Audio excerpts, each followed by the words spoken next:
Hello, everyone. How you doing? Welcome. Hi. It's our last show of the year. Can you believe it? Well, It's flying by. it's crazy, isn't it? We've done all these shows. Obviously, with me as always is my co-host, Mr. David Jones. How are you? I'm all good, thank you. Hope you're well, mate. Yeah, all good. What have you been up to? How you been? How did you enjoy last week off with all the technical problems I was having? Oh, it was nice. Not to worry about the reviews and what I was going to say. I just keep back, relax, and play a few games. So that's always good. It's always good, isn't it? And you can Yeah. relax. You can have a couple of weeks off after Oh, tonight. yeah, So that'd be nice. Lovely. And obviously, we have a guest because we always have a guest with us for the Christmas special. Mr. Dave Johnson, how you go? Oh, it's me. Sorry. Yeah. Yes, you. Order of chaos and buckets. Yes. Mostly buckets, though. Nice to be buckets of chaos. Anyway. buckets of chaos. I should change that. Yeah. There you go. Looking for your second time. Oh, yeah. No, there you go. These aren't going to last very long. We'll see how. Time. I was going to say your second time on the Christmas special. Yes. This is becoming a recurring theme, isn't it? Yeah. Have you found this easier or more? Oh, so much easier. Yeah. No, so much easier. So last year I played virtually nothing up until like November, then thought, oh shit, I'm on the show in a month. I need to play all of the things. I had no time. I work retail. So it's like, I think I killed myself last year nearly. Whereas this year it's been a lot easier. And there's been some good games, to be fair. Yeah. So cool. So it's been all right. I'm happy with it. Yeah.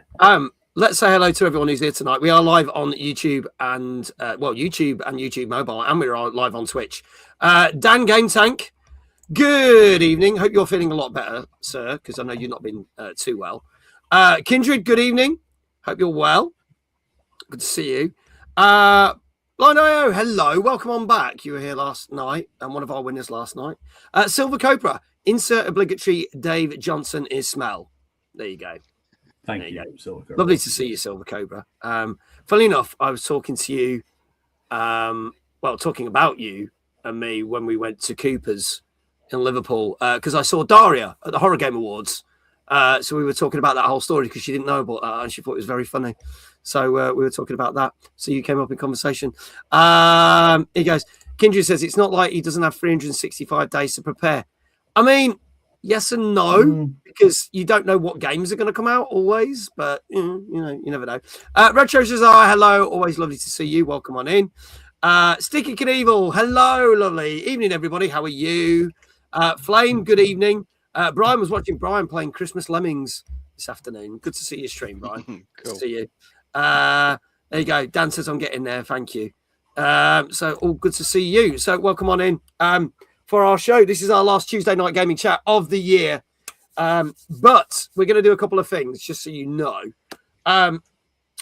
Because of last week's show having to get cancelled, which is the first show in 5 years we've ever cancelled, which is pretty good going for us. We are going to do a very quick, and I'm going to say very quick recap of what we want to talk about on last week's show. For those who are in the Discord, exclamation Discord in chat, you will be able to then see the trailers later tonight after the show with the scores and all the information. So if you want to find out more about the games that we're going to quickly mention.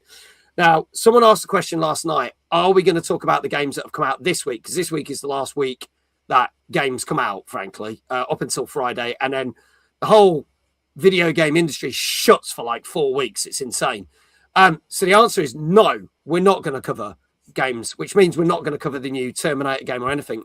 What we are going to do, and Dave doesn't know this yet, is I'm going to give him a list of all the games tomorrow. He will whittle that down to 8, and then I'll do the same thing that I'm doing tonight, and either tomorrow or Thursday, chuck in the trailers for those 8 games that we would have covered if we were going to do that thing. It's highly likely Terminator will be in there. And then we'll round up everything so everyone gets an idea of what's come out over these last 2 weeks that we've missed. Vamp Queen, hello, how are you? Danka over on YouTube, how you doing, buddy? Good to see you. Brian says, worked out this week that I played 162 new games this year. Dude, that is impressive. Whoa. That is impressive. That puts me to shame. Absolutely puts me to shame. I'm nowhere near that number. I bow that, yeah. Can you imagine if you got a negative number? I played no new games this year. No, we are awesome. Thank you. We are awesome. So let's talk about what we would have talked about on the show last week. I'm going to hammer through these. Okay. So, Tuesday, the 2nd of December, we had a horror game called Sleep Awake. Came out on PC, PS5, Xbox Series X and S. That got a 6.5 out of 10. We then moved into some other games that you may have seen me play last week. Thursday, the 4th of December, we had the horror sci-fi game Routine, which came out on PC, Xbox Series X and S and 1, and it's also available on Game Pass. That got a 7.5 out of 10. I'm going to take these off. I'll put them back on later. They keep falling off the head. We then had a game that was very much people were looking forward to, a prequel to 2 previous games. Thursday, the 4th of December, we had Octopath Traveler 0. Those games are previously rated very highly. That came out on PS4, 5, Xbox Series X and S, Switch 2, PC, and again on Game Pass. Got a whopping 8.5 out of 10 on the reviews. A game that I also covered on Thursday, 4th of December, Metroid Prime 4 Beyond, came out on Switch and Switch 2. That got an 8.5. No, it didn't. Sorry, got an 8 out of 10. We then had on Thursday, the 4th, Blood Refresh Supply on PS4, 5, Xbox Series XS1, Switch, and PC. Got a 7.5. A Thief game came out, Thief VR Legacy of Shadow on Steam VR, MetaQuest, PSVR 2. Got a 7 out of 10. The new DLC for Elden Ring Night Rain, The Forsaken Hollow, came out on PS4, 5, Xbox Series X and S, PC. That got an 8 out of 10. And there was a game that came out on PC called Ferocious, which unfortunately only got a 5.5 out of 10. So those were the 8 games that we would have covered in last week's show. But unfortunately, tree came down, took out power, internet, phone, a lot. I was without it for 5 days, but we got there in the end. It was the quietest 5 days I've had all year. Sorry. It was the quietest 5 days Dave had. Christmas present. Yeah, I know. Yeah. Early Christmas present. Yeah. Silence. Yeah, you're not getting any more. So those videos and those details will be in my Discord later on this evening. So this is what tonight's show is about. We are going to be unveiling our top 15 games of the year. Top 15 games of the year. And it has been an interesting year of sorts. I think we've had a lot better year in terms of games that have come out. I think because there's been a lot more surprises. Because I'm going to say this, and I've pretty much said this for the year. This year has been the year of mediocrity within big name games. So it's no surprise I'm going to mention things like Doom the Dark Ages, Borderlands 4, Little Nightmares 3, and obviously Mind's Eye. Just kidding. Mind's Eye was truly shit. But those 3 games, amongst some others, were good games, but games that people were very much looking forward to, but were very much okay at best. And I'm going to really stick my neck out here, and I'll probably piss people off, but I'm including Terminator 2D Dark Fate, because that was a massive disappointment for me last night playing it. And I've played some more of it, and I'm going to state my case that any game that's a Terminator game that only gives you 1.5 levels playing as a Terminator is not a fucking Terminator game. I think they really missed a trick there, amongst other things. But it is what it is, and I think it's massively overpriced for what it is for a game that you can complete in 44 minutes. So yeah, that's I know it has been well received. I'm not one of those people, unfortunately. I gave it a fair chance last night. It did start to change my mind, and then I played the rest of it. And most reviews say, "Oh, you can play the whole thing and all the modes within 4 hours." So there you go. Again, it's a good game. Don't get me wrong. I'm not hating on it. It's very much a 7 out of 10 game, but it's just in that mediocrity again of what we've had. And I'm just so disappointed. But it's the games that have literally come out of nowhere that have surprised us. Boo! It's Game of the Year. Who paid you off? I bet it was that. Like, true story. I honestly thought I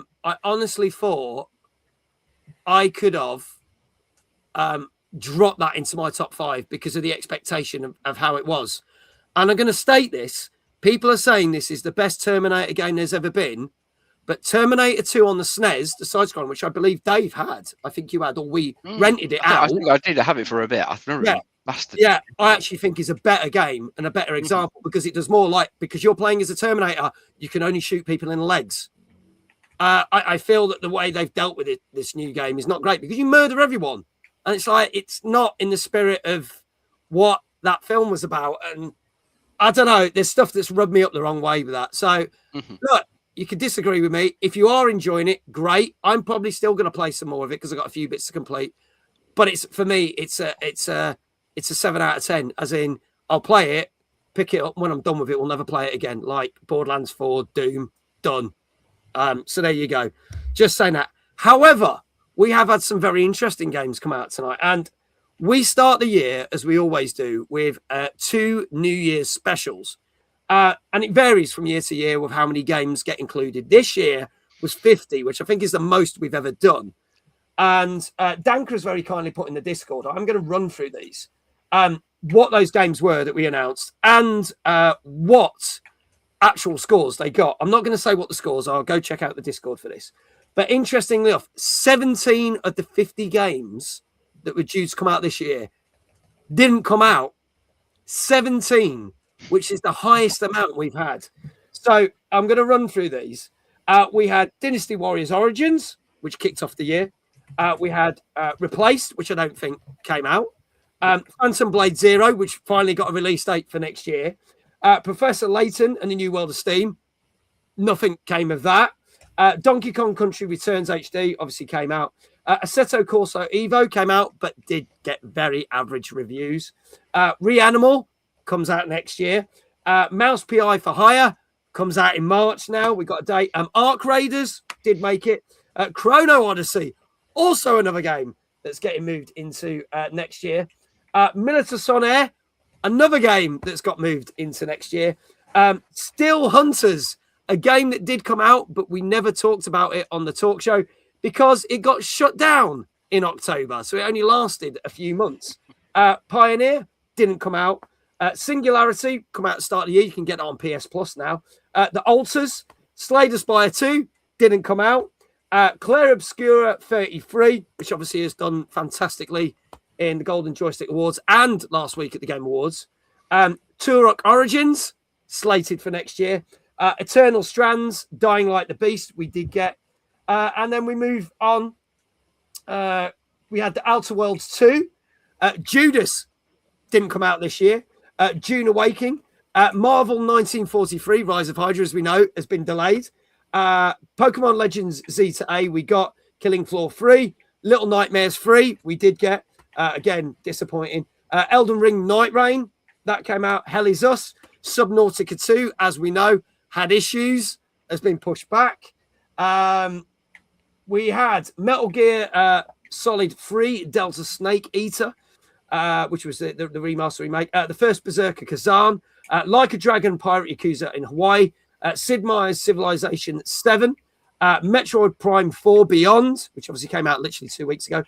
Split Fiction, Avowed, Mafia the Old Country, South of Midnight, Ghost of Yoti. And then the final 10 that we had slated were Death Stranding 2 on the Beach, Kingdom Come Deliverance 2, Crimson Desert, been postponed to next year, Fable, still no information on that. If that was supposed to come out. GTA 6, as we know, got delayed again. Atomfall, Assassin's Creed Shadows, Monster Hunter Wilds, Doom the Dark Ages, and Borderlands 4. So out of 50 games, 17 didn't actually come out that were slated. Some of them may feature in our 2 New Year's specials, but they might not, because we will base them on what's being talked about and where the hype is. It's not based on our top 50 list. So the question is, did any of those games that did actually come out make it into our list for this year? Now, obviously, it's very difficult to do a top 15. And the way it works is myself, Dave, and our guest, Dave Johnson, get to pick 5 games each. And I'm not going to lie, I found this year very difficult to do my top 5. And I think there's going to be games that you'll expect from me and Dave, and maybe even Dave Johnson. There's a couple there that I think people are going to expect to be in the top 15 as a whole. these are our personal opinions. If you don't agree with them, that's fine. You can make up your own list as well and start up a podcast. Why not? Go for it. I encourage it. But because it's so difficult to narrow it down, we do a set of games that we recommend to people, which are what we call honourable mentions. So games that would easily appear in a top 10 or our top 10. So we're going to start with Dave Johnson's first two honourable mentions. I'm going to bring these up. We're not going to show the videos for these. We are going to talk about what scores they got on the show as well. We're going to bring that up. iQual says, I already disagree. T2 TD is awesome. Fine. If you love it, great. I don't care for it. Simple as that. Simple as that. Kindred says, Claire 33, Kingdom Come Deliverance 2, maybe Split Fiction, might be in the top 15. We shall have to see. Diva, good evening. How are you? So, starting with Dave Johnson's honourable mentions, this is the first one, which is Jackbox Party Pack 11. So, Dave, tell us why this got an honourable mention for you this year.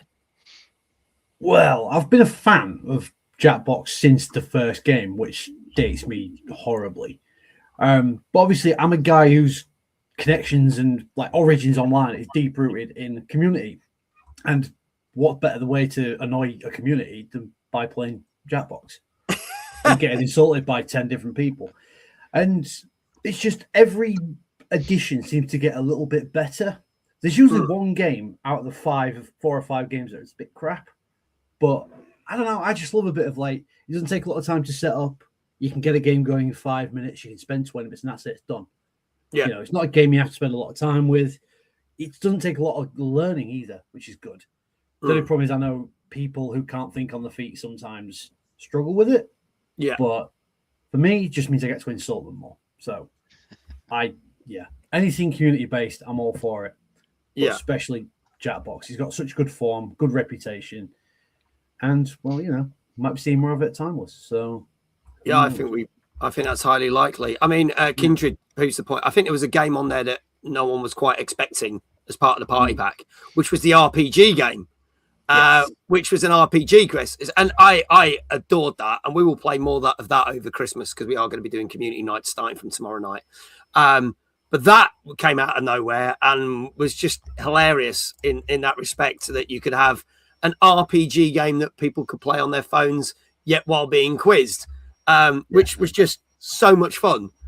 So much fun. iQual says, Claire Explorer Expedition 33 is overrated. There, I said it again. Absolutely fine. Absolutely fine. But we'll have to see if it makes our top 15 or not. Brian has said his top 5 for the year is Shinobi Art of Vengeance, Fast Fusion, Sectori, Ninja Gaiden, Ragebound, and Blueprints. Well, we'll have to see if any of them made our top 15. But there are definitely some good games in there for sure. Now, Dave J's second honourable mention, we'll get this up on screen, was a remaster. But this is a bit of an odd one because some people may agree with this, some people might not. But for PlayStation fans, this was quite a big thing. So obviously we are talking Gears of War Reloaded. Yes. So why? I'm guessing because you were playing this on PlayStation. This was it? Was yeah. That the case? It's kind of. I've got a weird thing with Gears of War because growing up, it tended to be you was either a Halo fan or a Gears of War fan on the Xbox, and I was more of the Halo guy. So I came to Gears of War quite late, but I loved how brutal it was. And playing this, obviously on a PlayStation, is like it's quirky enough. Like I never thought it'd happen. Similar to bringing Mario to Sega, you'd think to PlayStation it will never happen. Not Sega, Mario. I'll get more right. But but actually, I realized despite I did enjoy playing this, I forgot how needlessly hard it is. It's one of those games where it can be really unforgiving, and you can die 50 times on one boss, and you just get fed up and rage quit. And that's part of the fun, because then you go back next day, you play it, and you do it first time and think, what the was I doing? Like, why didn't I think of that yesterday? Oh, yeah, because exactly, because I was a crazy gibbering fool for like 20 minutes. And the story is also pretty rubbish too. But you don't play it for the story; you play it for the voice. So I don't know. Do you know what? I'm with you on this now. Now you've said that, it kind of puts things into perspective because everyone knows I'm not a Halo fan, but I have loved all the Gears of War games, even the ones that people have not been so keen on, like Judgment. I really enjoyed that. So it's interesting that, I mean, Brian here said never been a big Gears of War fan, and I think it's one of those things you're either going to love or not. Dave and me used to spend many afternoons playing some of the Gears games, going through them. So I think that's good. I do think they've recently not been as good. 4 and 5 have been a little bit so. 4 I liked, 5 no. Yeah, not so much. I think the only reason I like 5 is because it loops into 4 quite nicely, because I felt 4 ended so abruptly. I was like, what the fuck? But then 5 kind of tied it, and I was like, okay, I'm letting you off now. So Gears E-Day, I'm very excited for. If we see that next year, we don't know. We assume we're going to get it next year, but who knows? It might end up in our New Year's specials, so we'll see. But yeah, I get it. What I will say with this is, I think if like Dan Game Tank as well was playing this on PlayStation, I think any fans that had it on PlayStation would be over the moon. I think if you got it on Xbox, a lot of people were disappointed because it was the same as the remaster that we got 10 years ago. Nothing much had changed, to be honest. So I think why it's highly recommended is it's on PlayStation. Get it. If you've got an Xbox, get the remaster from 10 years ago. You'll be playing the same thing. So I think it's one of them. So for PlayStation fans, big win for sure. So those are your recommendations. Highly recommended. Highly commended. So Dave, let's move on to you. So first one is a DLC that we've got here, which I mean, I say it's a DLC. It's technically its own thing, but it's kind of, in a way, it's a bit of both, isn't it? But it's a game that you can play for shorter periods of time, which is quite good. And that is Elden Ring Night Rain. Well, yeah, not really a DLC. It's its own game, different type of game, but using similar mechanics from the main game. Now, I included this one as a honourable mention because whilst it's not a game that I really spent that much time playing myself, because I kind of found that you really do need to be playing this with people you know, so you can communicate. And so, playing it with randoms wasn't as good. Trying to play this on my own, I wasn't particularly good at it, so I wasn't really enjoying it that much. But it's a sort of game I actually enjoyed watching other people play it a lot more. So I'm giving it an honourable mention because I just found it a really enjoyable game to watch people play. Yeah. So I spent quite a bit of time watching various different people on YouTube play it, and that's been really quite entertaining because these people are much more skilled at it than me. They're better at the pace of the game than I am, so they can they're whizzing through getting the weapons. They can pass them in a couple of seconds to work out which one's the best one to take and carry on. Whereas I need a good couple of minutes to try and work it out. I need to look at each weapon that's there that I've already got, compare it. Yeah. But while I'm doing that, the other two players have fucked off to the next thing, and I'm left behind trying to work out where they've gone. So for me, it didn't work personally, to play it, but to watch it, I found it a really enjoyable game. So I added it as a mention just for that reason, really. So I thought I found it cool for that. Okay. I know it's a massive thing at TwitchCon this year. It's been massively popular. It was plastered all around. I think they were practically sponsoring TwitchCon back in May. But there was a lot of hype about it. I think it came out that weekend that the event was on. So I think there was some, but yeah. And obviously the new DLC, as we said, has come out and that's got great reviews as well. But yeah, if you fancy that, it's something a bit different. I know they're going to be adding more and more stuff to it, which is good. Your second honorable mention is a online game which has got rave reviews and done really, really well. And I'm yet to play this, but everyone's been raving about it. And that is Arc Raiders. Yeah, no, this is another one where I haven't played a huge amount of it yet because too much of the stuff I've been playing. If I'd played it more, maybe it could have gone into the top 5. But from what I have played of it, I've really enjoyed it because it's got really cool world design, good artistic design. The sound, audio design is really, really good. And if you've been even remotely interested in extraction shooters, this is a good one to get into because it feels pretty fair. Whereas a lot of other ones like Escape from Tarkov, they're pretty hardcore. I think there's a lot to learn in there. You can easily lose everything and end up with next to nothing. This one is quite fair because if things don't go your way and you do end up dying, they've got free loadouts that you can get to then go back in pretty much straight away and they give you a couple of guns, a good bit of storage to like gather stuff, so you can get back into the game pretty quickly. You don't feel like you've lost too much really, and some of the people that you meet in there can be quite nice. You know, I've been killed by people, but I've met a few like other nice people in there who'll offer to help you out, and you're playing solo. You know, they come up to you, offer you bandages if they think you've been in like a fight. So it's like a good mix of like players that are in there, and as I say, compared to like Night Rain, where I didn't really feel that was great solo, especially for me. Arc Raiders is much better solo because you do feel that you can do stuff. You don't have to engage with the other players if you don't want to. You can just like try and fight the AI, or you can just go around and just try and collect things like on the periphery, avoiding everything, and then extract out. But it's definitely got that sort of good bit of tension you get for a game where you are sort of risking everything really. You've gone in, you've got to try and get stuff and get out. So you have a good bit of tension. It always feels good when you do make the extraction point and you manage to get out. Nice. So it's one that I do plan to play more of, definitely. Yeah. But from what I played so far, I really, really enjoyed it. Cool. I hopefully I'll jump on it over Christmas because there are things I want I'd to play recommend it. And I'll give it a go. But I know everyone's been raving about that. So just want to say hello to a few people in chat. Hannah says, "Evening, Dave." Jesse, he says, and Dave nods. Hello, Jesse. DJ Mike is here. Says, "Hi, Dave. I hope you both have a great holiday season." Hi to the Dave. Sorry, let me rephrase that. Hi, Dave. I hope you both have a great holiday season. Mag, I hope Santa gets you a Stadia. Please, if he does, then I will get in Mount Joy of smashing the fuck out of it.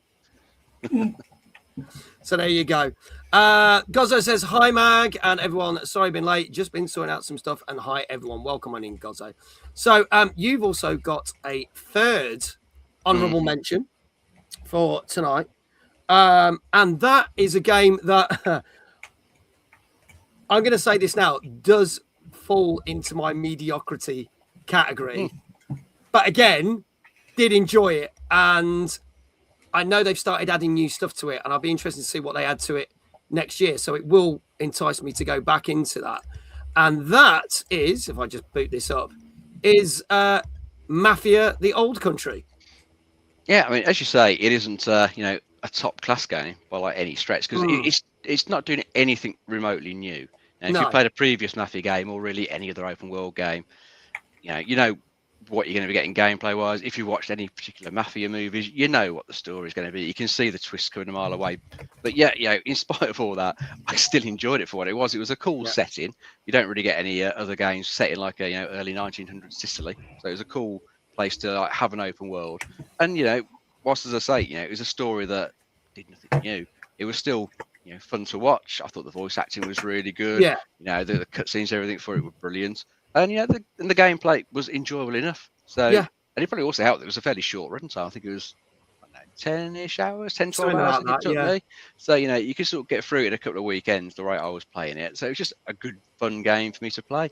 So did nothing new at all, but they don't always have to be enjoyable. And I enjoyed this one. I think out of all the games that I was looking forward to, this was the one that I was least upset with. Do you know what I mean? So I did enjoy my time with it, but I just felt in some ways it was weird because it felt like a step back from Mafia 3. But I know a lot of people moaned about Mafia 3 because of the fact it went slightly open world. So it's trying to win which fans over. But I had fun with it. I've not tried the open racing thing and that yet. Yeah, they've added some new activities in the open world, haven't they? But it's the sort of stuff that I'm not bothered about, so I wouldn't go back for that stuff. I enjoy just playing for the story. I'm hoping an open world and wasn't much to do, but I was just traveling from A to B to get. I mean that's the thing. It's not open world, which is weird for a game like that, and especially for something that looks so beautiful. But they've now made it open world, and hopefully the stuff that they add will add to that. So I can't put it on the naughty list. It's kind of just there, but I had fun with it. But I get enjoyed it because again, great voice acting, great visuals, gameplay was solid. I didn't have any technical problems with it.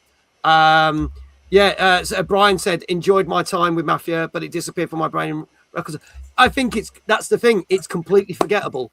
It's great, but it's forgettable, and that's the problem that we've had this year. We'll move on to other stuff. That's completely true. Yeah. So there you go. So that is Dave's honourable mentions. So I've got a few, and this is why. Hello, Phantom. How you doing? It's double Dave night. It is. Indeed. Yeah. This is why it was so difficult doing my top 5, because last year I got moaned at that my top 5 was technically a top 6. So I was like, all right, I'll keep it to a top 5, but that means I've got 6 honourable mentions because all these games I couldn't sort into a thing. So some of these are going to shock some people, but let's start at the beginning, and let's start with a game that I absolutely adored, but the reason I couldn't put it in my top 5 is because I haven't finished it and I'm nowhere near finishing it. But it's absolutely fantastic. Is Kingdom Come Deliverance 2. I never played the first one. I didn't think this was going to be a game, and you'll see this is a running theme with me.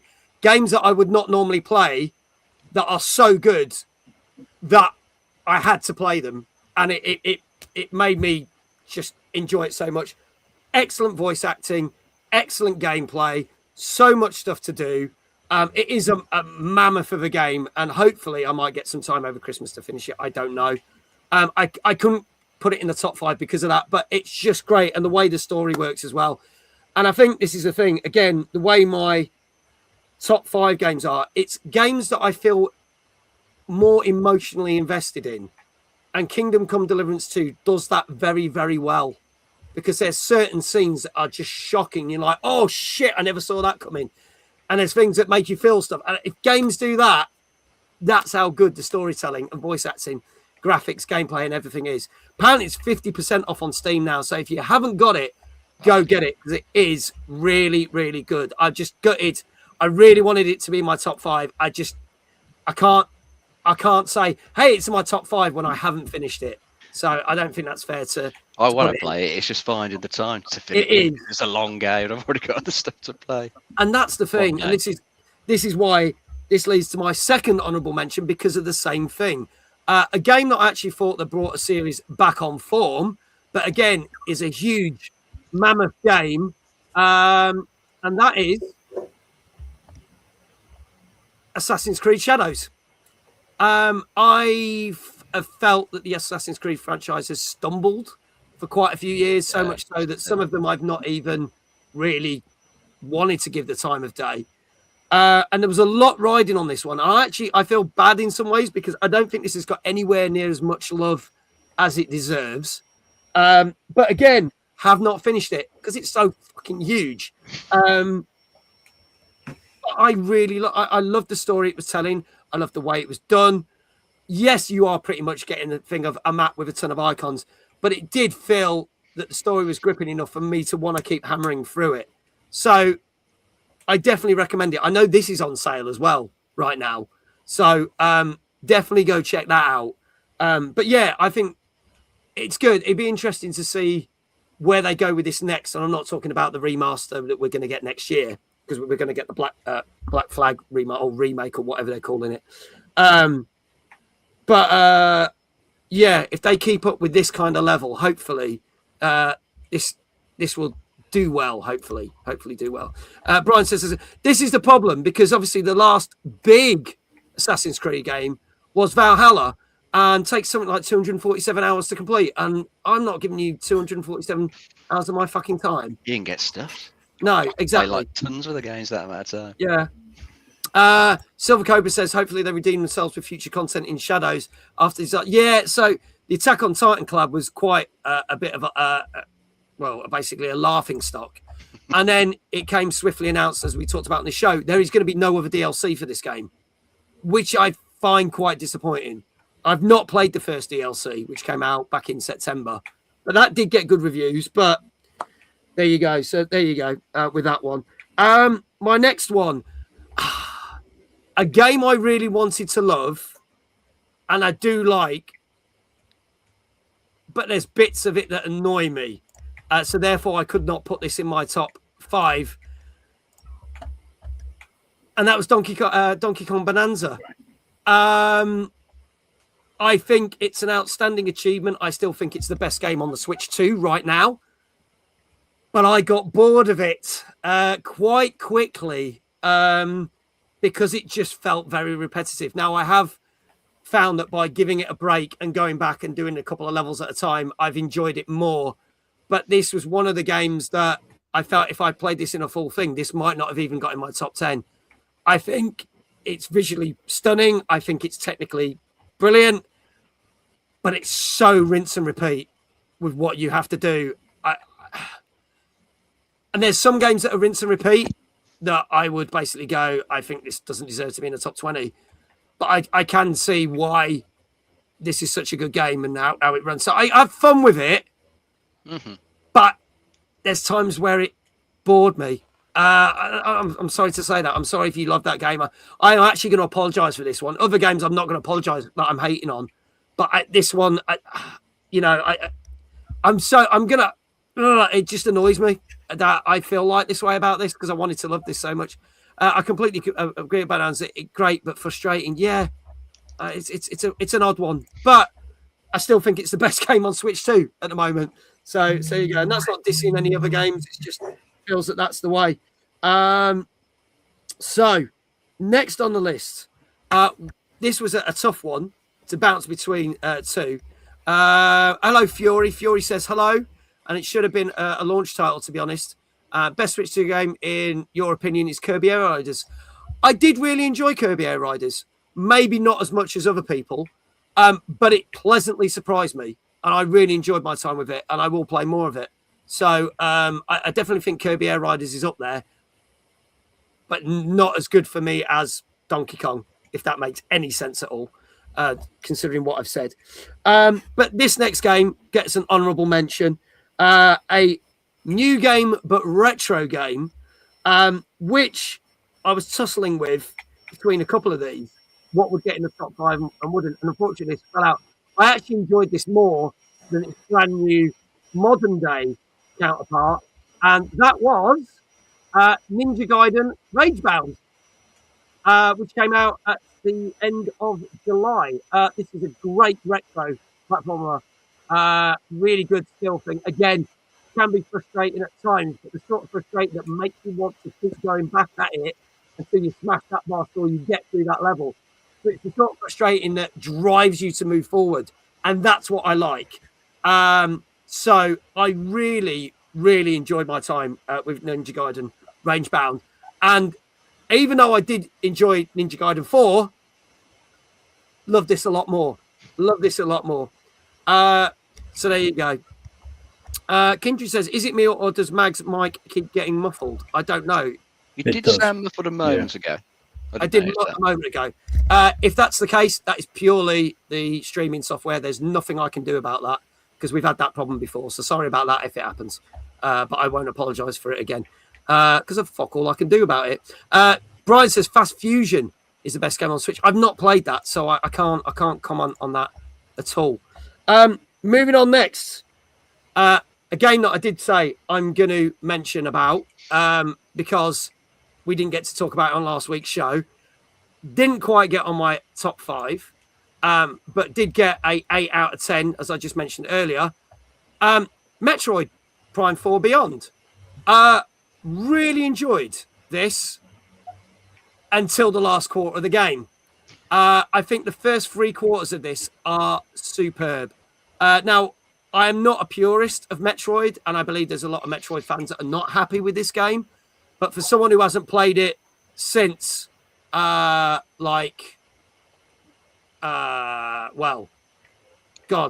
NES and SNES version, I've really, really enjoyed my time. However, the reason I cannot put this in my top 5 is you get to a point where it forces you to do really binary tasks, and you cannot move on in the game without doing it.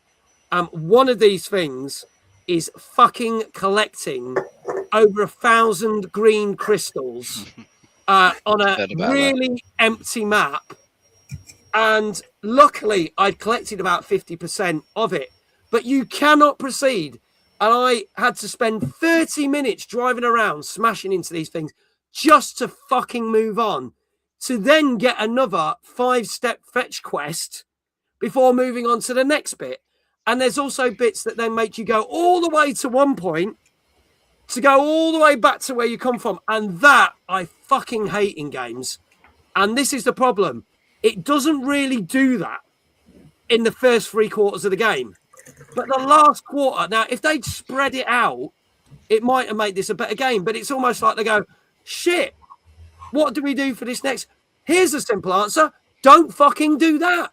Take it to the end boss bit. You would have had a perfectly decent game. But by padding it out, that dropped way lower in my estimations. So therefore, it's one of these things. It's a great game, but it could have been so much far better.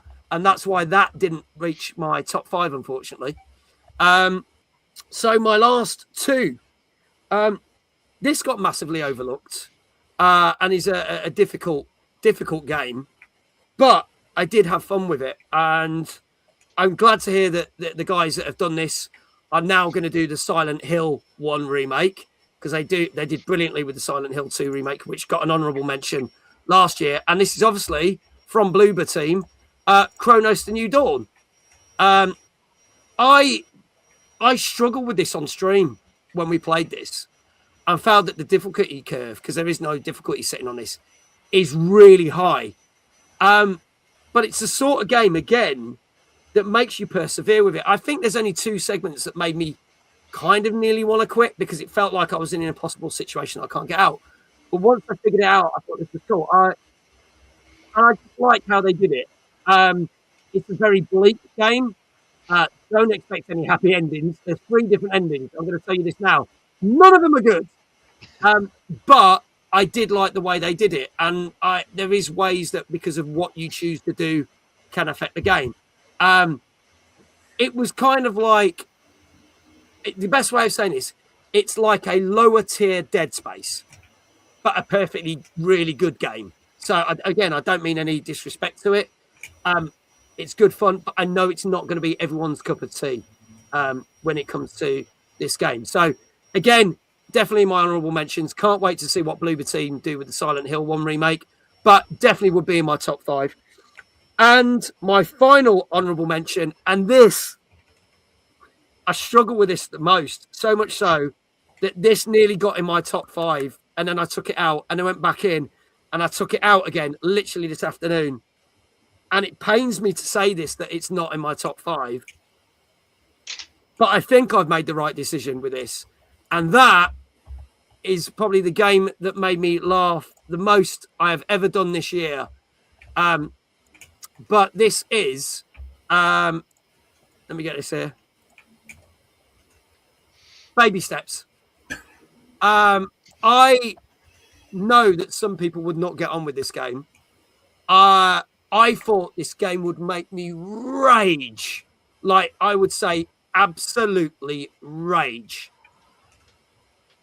But all I did was laugh. I love the wackiness of it.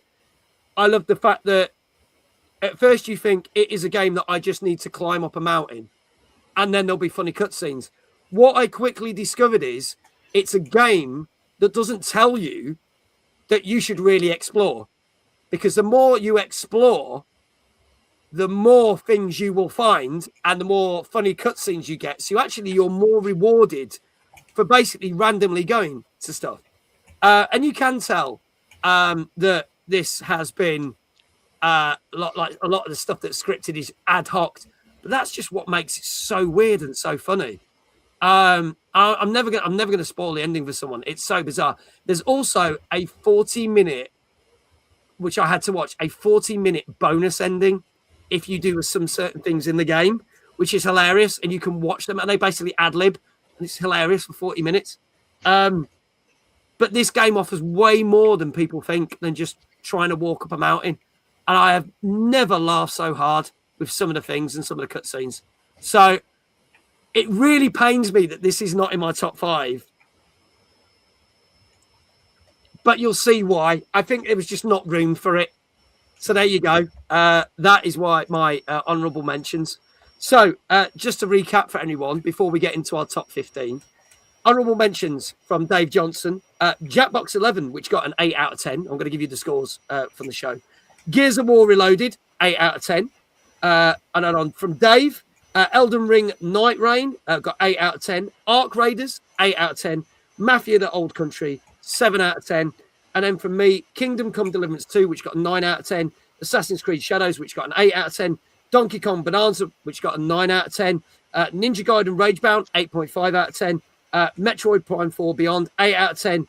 Chronos: The New Dawn, 7.5. And Baby Steps, 7.5.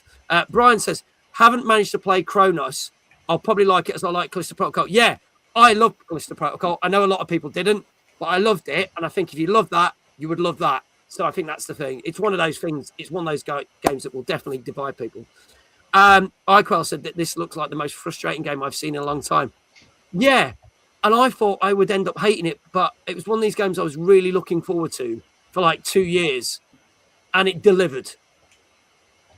But it's fucking hard work, okay? That's the thing about Baby Steps. I think it would piss me off.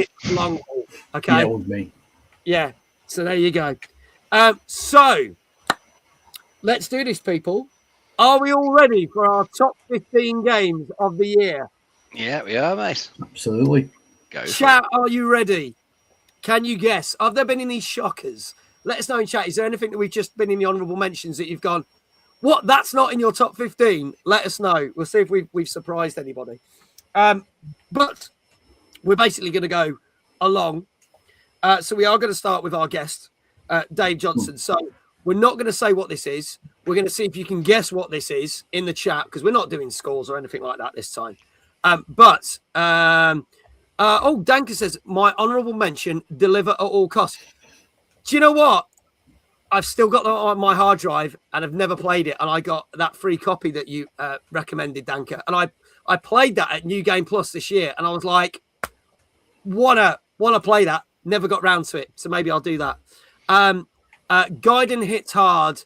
That Shinobi will be a bit higher on the list. Well, will it? Let's have a look. But our first game, as we said, I'm going to make this clear. Category for the top 15 has to be a game that came out this year. Okay. If it's a game that's been on a previous platform, but has finally come to a new platform this year, it can be counted. DLCs, as long as they are lengthy, can be counted. And remasters and remakes can be also counted. As long as they are a decent game and we think they are, then it fits. But if you get a DLC that's like 1 hour long, we ain't going to count it. And a DLC that's like Horse Armor also doesn't count. All right, just saying. So there you go. So kicking off with the first one, which is why I'm saying what I'm saying. This was Dave Johnson's number 5.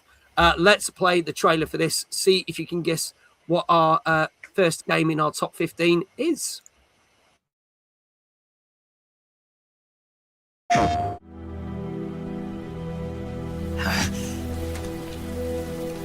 Why'd you defect? I didn't. I'm loyal to the end, to my purpose. Snake, I know how you're feeling. It's hard for me to believe, too, that a legendary hero like the boss would go over to the Russians. She'd double-cross us like this. We will use the legacy to heal that rift and make the world whole again. To do this, we need strength, an unstoppable trump card with enough power to bring order to the world. Do you love her? No, nothing like that. Do you hate her? For 10 years, we lived and died together. You couldn't possibly understand. And you think you can kill her now?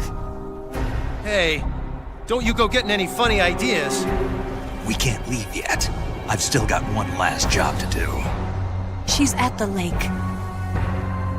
She's waiting for you there. We were together for 10 years, and now you tell me she's my enemy. What about you, Jack? What's it going to be? Loyalty to your country or loyalty to me? Your country or your old mentor? The mission or your beliefs? Your duty to your unit or your personal feelings? You don't know the truth yet. But sooner or later you'll have to choose. I don't expect you to forgive me. You've got to do it, Snake. She's your enemy and your objective. You're a soldier. Finish your mission. Prove your loyalty. I've been waiting, Snake. Waiting for your birth, your growth, and the finality of today.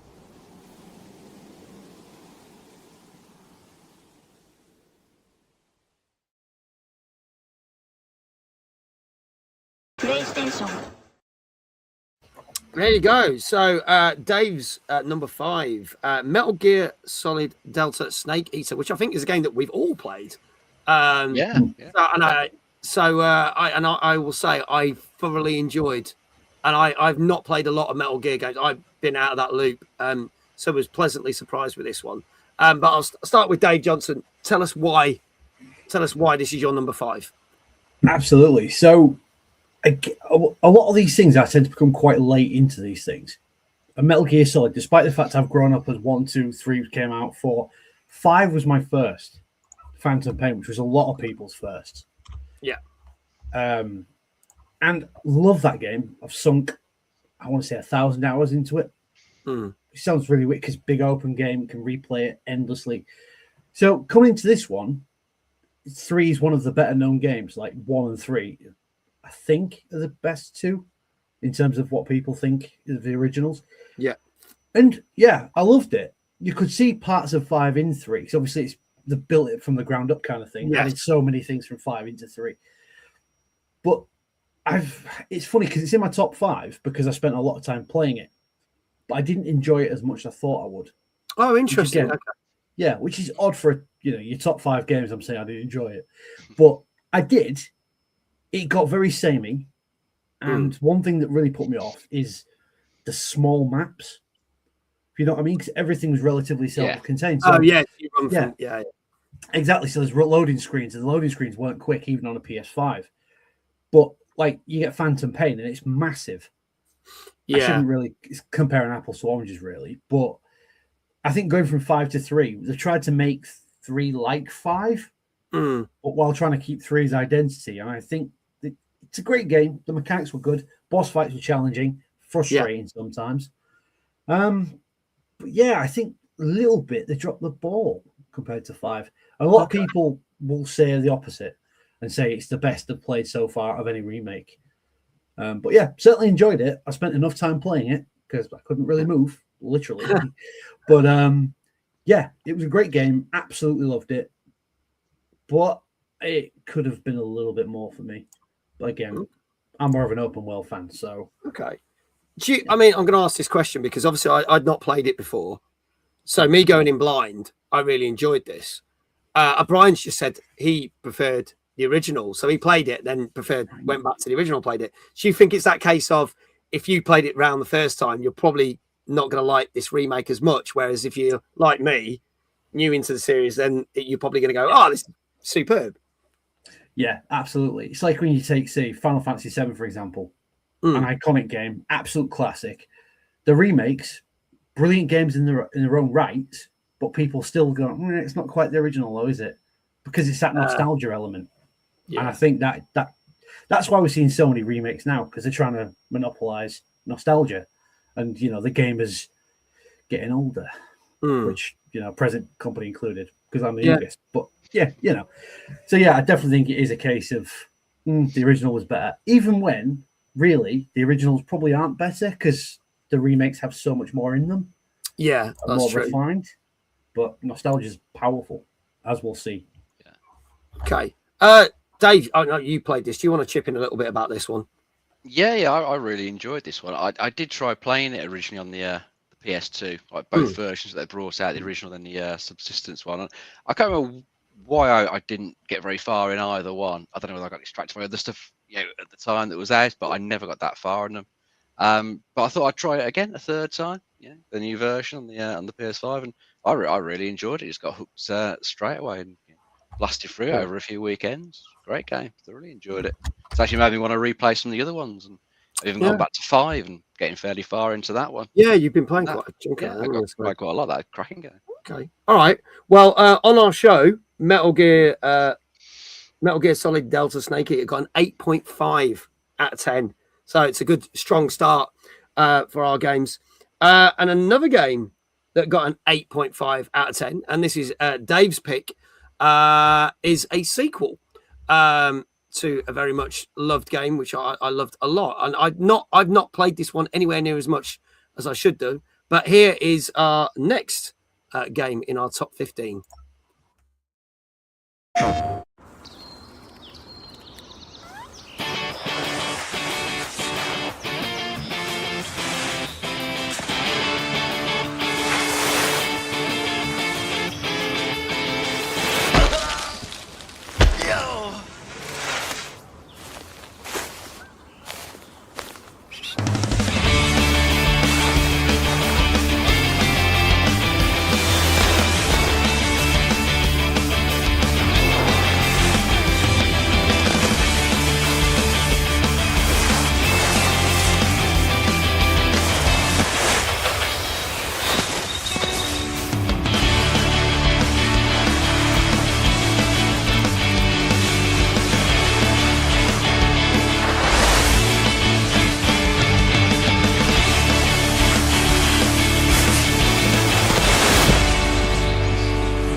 PlayStation. And this literally just came out on PlayStation. So it came out on Xbox and PC first and was on Game Pass, but has now landed on PlayStation literally in the last week or so, I think. Yeah, So, I think so. Which is great. So tell us why this is your number 5, Dave. Yeah, I just find these games just great fun to play. I mean, I love the first one, the Lonely Mountains Downhill on the bikes. That was brilliant. Spent tons of hours in that one, just racing down the tracks, trying to improve my time, find all the shortcuts, and I've enjoyed just doing that again. On this one, using in the snow on your skis, and it's again just fun.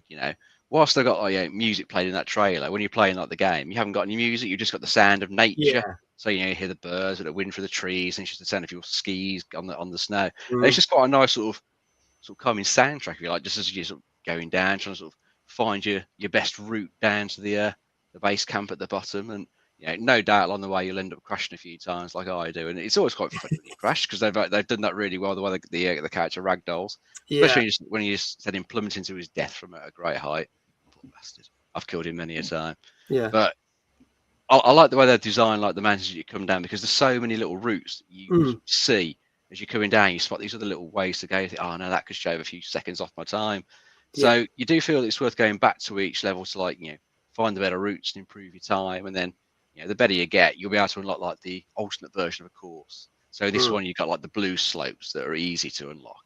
Yeah. Whereas the black slopes, they're quite challenging. You got to get a really good time, and you got to do it with a small number of crashes. So they are quite challenging to do, but you do feel quite a good bit of satisfaction when you do manage to master it and get all the way down, and then unlock that black slope, and then you got to master that one. So I find it really good from a single player point of view for that. Now I haven't really spent any time at all with the multiplayer side of it, but that's the additional thing this one's got compared to the original game. Full multiplayer, so I think you can just go like in a straight race. You can play as a team. No, I haven't really bothered doing that because, as I said, I crash a lot. So I would just end up last in all the multiplayer races or spoiling it for a teammate. So I've just stuck with the single player, and that side of it for me is really, really good. But anyone who likes it and wants to multiplayer, at least it's got that side as well in this one. Cool little game. Absolutely love it. I'm going to keep playing more of it. Yeah, I love the first. I did stream this. I enjoyed it. I don't play it anywhere as much as I probably need to, but it's definitely good fun. Definitely good fun. Dave Johnson, did you get a chance to play this one or not? I did not. I completely slept on this. I couldn't even remember seeing it, even though you streamed it and you both talked about it. Totally missed it. But it looks like a chill game. Yeah, it is. Kind of like what Dave was saying, like the nature soundtrack sort of thing. Absolutely love that. So I'm going to give that a go, definitely. Yeah. And Kindred's right. Kindred said it's a game you can pick up and have a quick game, not having to use brain and spend hours on one mission. Yeah. Or play it, do a level, 5 minutes, and then come back another day and carry on with it. So yeah, definitely. So that got an 8.5 on our talk show when that came out. And then it means it's now my turn for my number 5, which is also like Dave and Dave's. This was a game that also got an 8.5. And as I said, I was bouncing between this and Ninja Gaiden Ragebound as to what one of these would be. But I felt that this won its place in the top 5. So this is a classic game revamped for this year. It seems nothing can stop a shinobi on the warpath.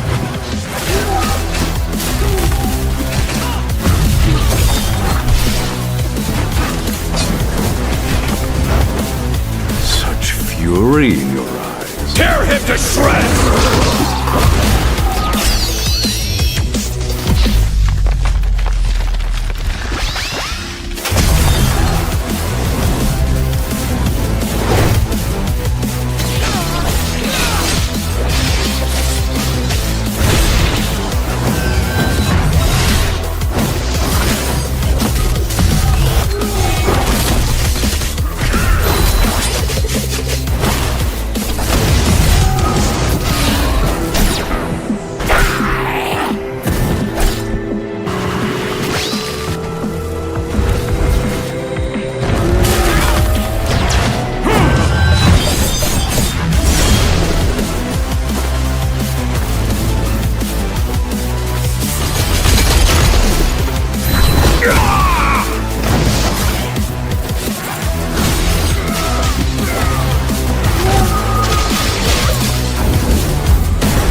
So this was Brian's game of the year. But I for me, like, they've taken a classic platform action game from the Mega Drive and revamped it. Yes! No! Shit! Pocket Locket, welcome on in. Thank you so much for the tier 1 sub. Obviously, we're not doing the competition draws tonight, but I will add your 5 entries on at the end of the show. I also want to say that Diva and Phantom got a 10 stream streak, so have been awarded 450 Mojo Bytes. And Drawn Unicycle is on a 30 stream streak and also gets 450 bonus Mojo points to spend in the chat. So thank you so much to all of you. Thank you again, Pocket. Greatly appreciate it. So this is more of a Metroidvania game than Metroid, the new Metroid was, I'll be honest. But they took a classic thing and they tipped it on its head and made it into something new. And again, there are parts that make you die and die again. You're like, right, I want to find this. But it just always wants to push you forward. And I had so much fun when this came out at the end of August, playing this and just basically finding all the little things and all the collectibles. And some of the bits are so challenging. It's insane, but it pushed me in the same way that Prince of Persia: The Lost Crown that came out last year did, which was also in my top 5. So this had to go in there. Couldn't recommend this any more highly. I just hope that the other Sega properties that they are revamping, such as Golden Axe, Crazy Taxi, and Jet Set Radio, are also this high standard, because this has set the bar for this now. So I hope that they do hit that thing. So yeah. Your fingers crossed. How many games that we deep into? We have done the first 3, Pocket. We've talked about our honourable mentions. So there was 11 honourable mentions, and now we're doing our top 15. So just so you know, Metal Gear Solid Delta, Snake Eater, Lonely Mountains, Snow Riders, and Shinobi Art of Vengeance are our top 5s. So moving on. A game we didn't talk about. This is Dave Johnson's thing. We didn't get a chance to review, but only came out last month. This got a 7 out of 10 on average when I looked it up and checked it out for other reviews. But let's have a look at this one. This is one that people might not know about, and we'll get why Dave made this his number 4 game. Who dares challenge me?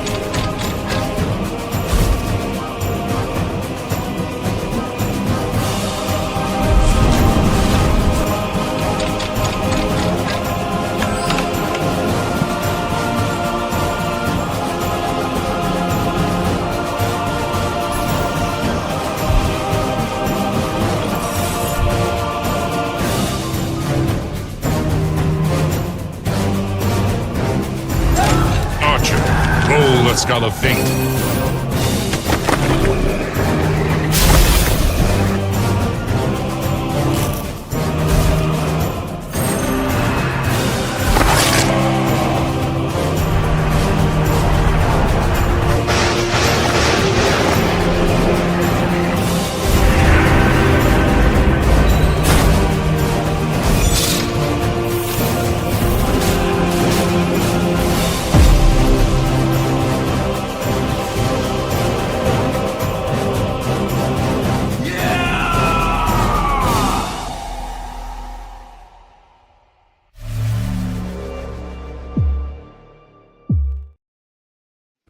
So there you go. That is Dark Quest 4, which came out last month. Now, everyone's saying, you can see why Dave likes playing this, because Stuart Ashens has been playing this a lot. In fact, he was playing it on Sunday. So this was my first kind of look at it. But yeah, and everyone's mentioning Hero Quest. It does look like a Hero Quest game. And I used to love playing Hero Quest back in the day. I've still got the original board games, believe it or not. But Fury says, Lizard Cube can do no wrong. 100% they need to do a Golden Axe. One of the team did concept art for it a few years back after working on Streets of Rage 4. So, Dave, why is Dark Quest 4 your number 4 game of this year? Well, Danker and several other people in chat basically hit on it. It's down to Stuart playing it on stream. It's a weird one because I'd never, again, it seems a common thing with me, I've never heard of this series prior to this game. And actually, the stream he started playing it, I was late to. So I came in just to see this quirky little game he was playing. I thought, Stu being Stu, he'll play it for once and probably just never touch it again. And then it became a regular feature of the next like 4 weeks, I think it's been so far. But he demonstrates why I think it's such a good game. It's very like obviously rogue based. It's D&D sort of kind of thing, Hero Quest shades of that. But you can go into it again, jump into it, 10-minute map, done, come out again. I tend to play 10, 15 minutes before bed, just like a wind down thing before I go to sleep. And it's just a really quirky, funny little game. It's got a weird sort of nerdy sense of humor in it. Okay. Even like you've got so many different characters, each are a designated class, and you get this funny voice of the guy who's, I suppose he's supposed to be like Dungeon Master, who will say the name's like Wizard and do like really odd ways to announce it. And that's kind of become a meme in stews as well, where it's just like Wizard, Rogue, or Lady, things like that. It's just that silly little sense of humor that gets me. That's really vibes me. That and the whole D&D aesthetic. Yeah. It's fun. It's quick. It's fun, and I don't think I'll ever get bored of it. So, fun game for the next 3 years, possibly.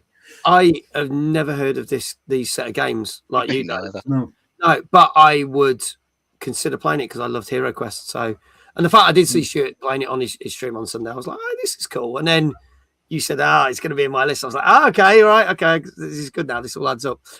Games Guru, evening all. How you doing? How are you doing? Okay, so we move to Dave Jones's number 4, and a game that had been critically acclaimed, but seems to be massively overlooked on all awards, which I find quite annoying because I thought this was superb.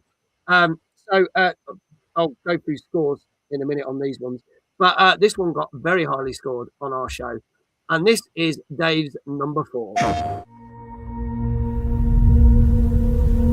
To the architect, an empty blueprint represents a world of possibilities. I give and bequeath to my grandnephew all of my right, title, and interest in the house and land which I own near Mount Holly. A world of dreams and doorways.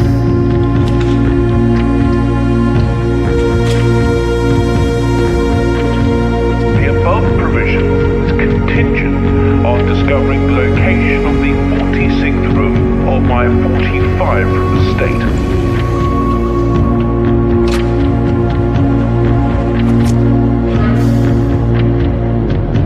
I suspect you wish me to look into your future.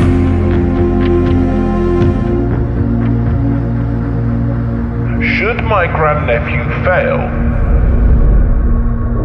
then this gift shall lapse.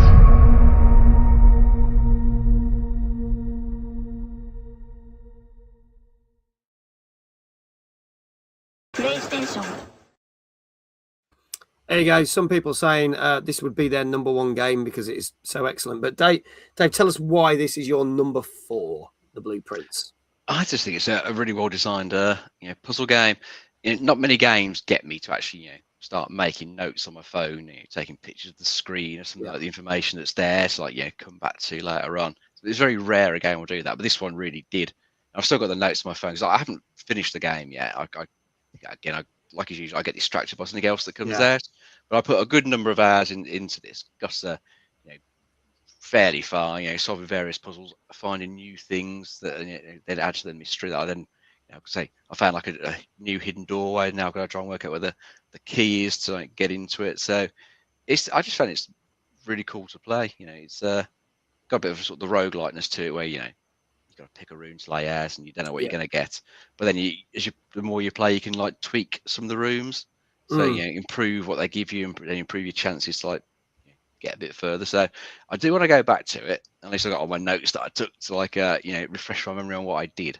So I do definitely want to go back to this and sort of find out how to solve it and what the rest of the mystery is. So or if there's more to it, I've managed to avoid any spoilers. But for me, it's one of the most well-designed puzzle games I've come across in recent years. So I'd recommend to anyone give it a go. Awesome game. I applaud this game for what it makes you do and how it makes you do it, and makes you think in so many different ways. I adored this, but I feel that it's been not really recognised on any major awards lists, which kind of annoyed me really, because it deserves a lot of love, this game. And it's on Game Pass, so if you want to get it, go check it out. Games Guru is now on a free stream streak. You get 350 bonus mojo points. Matt, welcome on in. Good to see you. The sense of discovery, says Brian, is amazing. And there are so many eureka moments. Yeah, when you finally crack a puzzle, it's like, nice. It's awesome. There you go. Dan GameTank says, that's crazy, Mag. I didn't know that. Deserves some recognition. It does. It's not done. It's got nominated for stuff, but has been bypassed so many times, which is a shame. So, on to my number 4. And as I said, with my list, the only game that was really a game that didn't make me, in terms of, didn't make me feel anything, it was my number 5. It was just pure enjoyment. All the rest of my list are games that either made me cry, made me think, made me feel great about myself, made me feel bad about myself. And this was a one of them. And this game did literally come out of nowhere. And I'm so glad that this won an award at the Horror Game Awards on Saturday. So this is my number 4. Dreadful was the day when the sun vanished. The waters dried up, birds went quiet, and the dark itself seeped unchecked into the work table. The night that followed would be long. As long as the midnight walk. How could this happen? Oh, the flame warms the righteous, but the wicked, the flame burns with a passion. What is the dark? Is it ugly and cruel? Is it a place for fools lost in the woods? This little flame can be nurtured and safe through the rain, in the dark, and over Moon Mountain.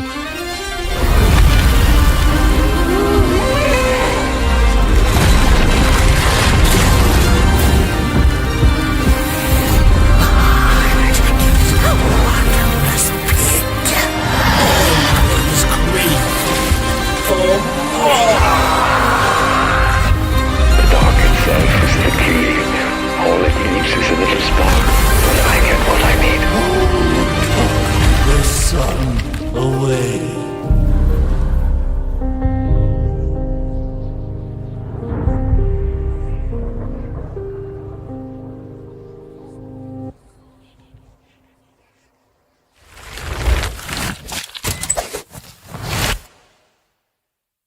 PlayStation. Just hearing that soundtrack again gave me goosebumps. And I think that's the thing with this. So a game like this that can make you think and make you feel like it did with me. And I didn't play this in VR because I've not got VR. So I played the normal PlayStation 5 version. But the fact it's just as good on the normal version as it is with the VR version just proves what a great game. Beautifully animated with all the clay animation and everything. Tells a fantastic story. And it literally is fucking heart-wrenching. And there's funny moments in it as well, but there's some very scary moments. It's very Tim Burton-esque, as Games Guru said. But I adored this, and it is one of the few games that I played through twice because I loved it so much. And I think I said this on the show a couple of weeks ago because I went back to it and played it again because I was making my considerations for this list. But it certainly is good. I'm glad it got Best VR Game at I think it was Golden Joystick Awards, and I think it got Best VR Game at Horror Game Awards. It's on MetaQuest or just MetaQuest as well, I believe. I think as well as PSVR 2. I think. I'm not sure about MetaQuest. It'll be on PC VR though, I think. Oh, it's on PC VR. There you go. So there you go. But yeah, go check it out. But you can play it on normal PC and PlayStation 5 as well. Maybe it'll get an Xbox release, who knows. But to give you an idea, Dark Quest 4, which was Dave's number 4, got a 7 out of 10 when I researched it. Blueprint got a whopping 9 out of 10. And the Midnight Walk got a 7.5 on this show. So now we are on to our number 3s of the list. And starting with Dave Johnson, a game that basically launched something brand new. So let's have a look at Dave's number 3.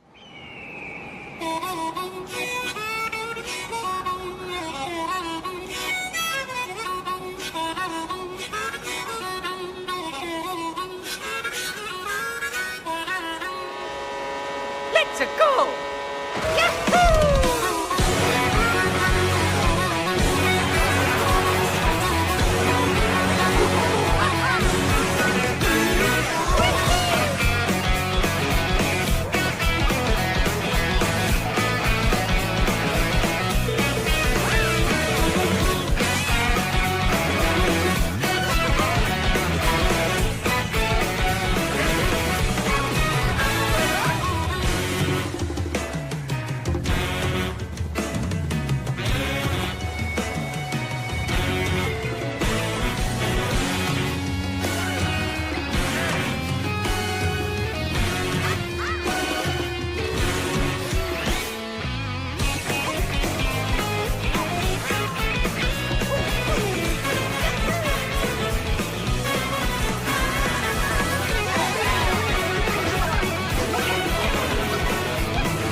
There you go. So your number 3 game, Mr. Johnson, is Mario Kart World. Please do tell us why.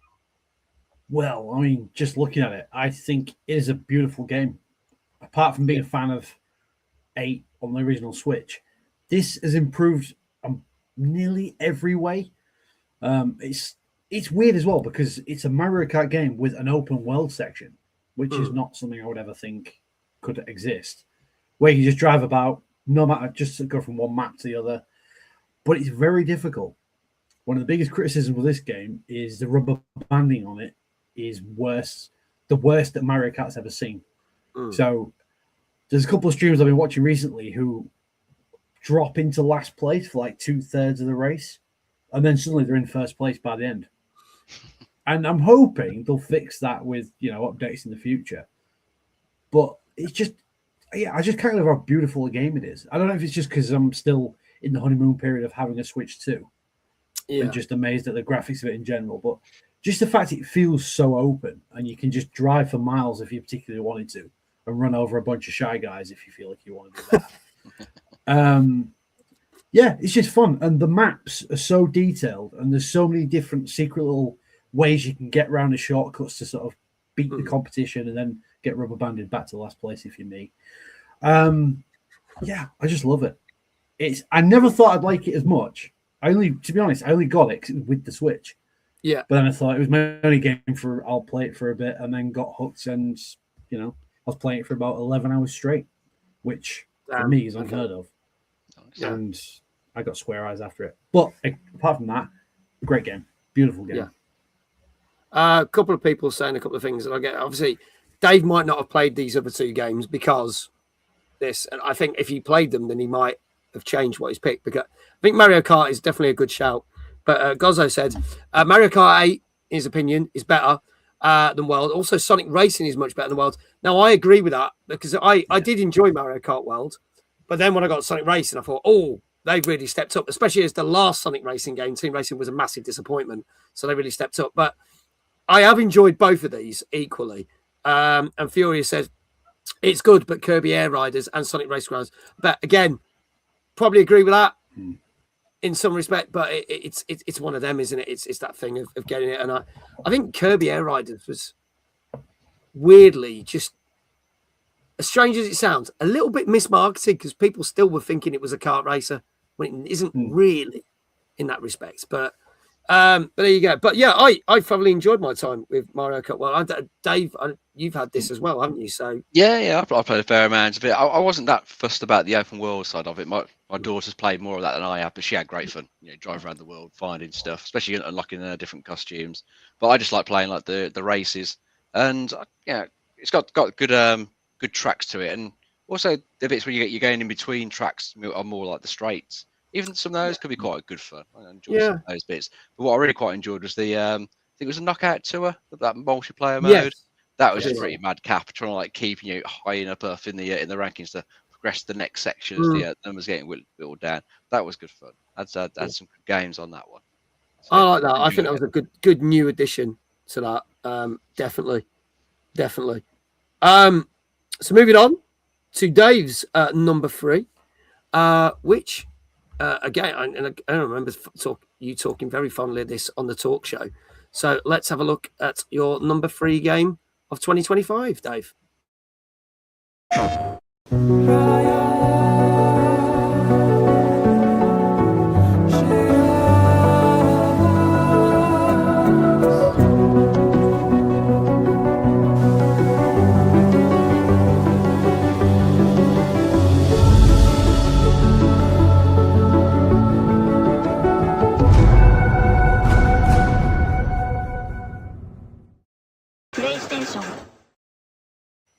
You go straight to the point with that trailer. But this is Sword of the Sea, which, again, I feel has been massively overlooked on everything, but got rave reviews at the time.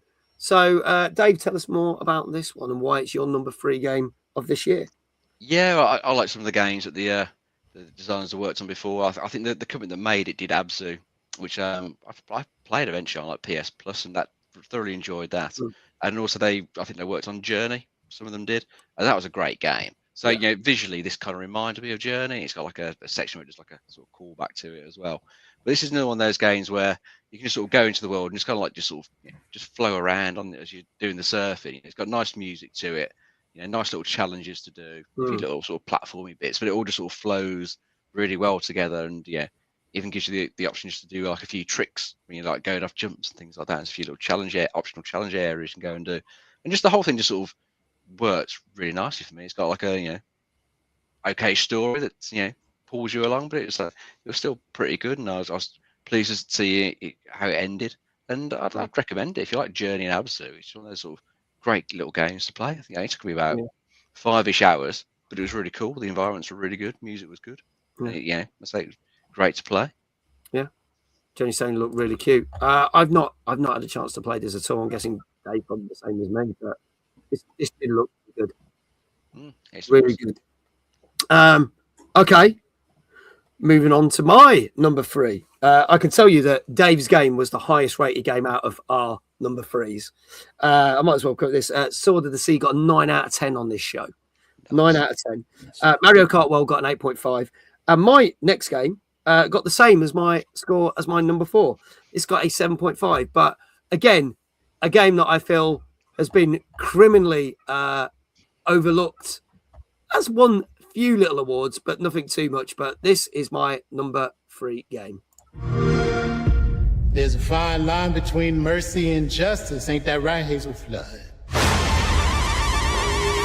You chose a hard road for yourself. Hazel,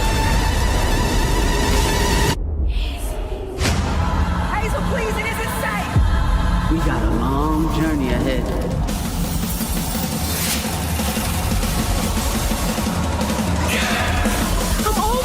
Enough.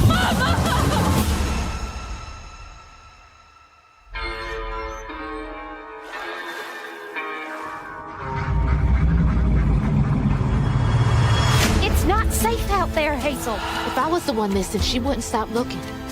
Crouton? What the?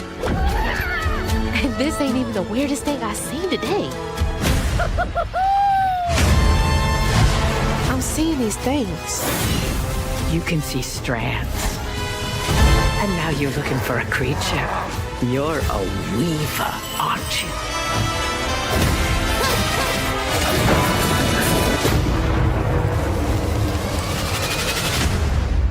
Hello?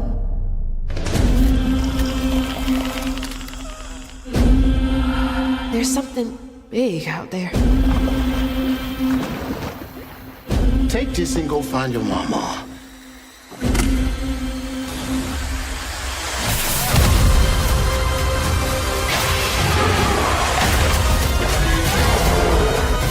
I'll come back. You better. I gotta know how this tale of Hazel ends.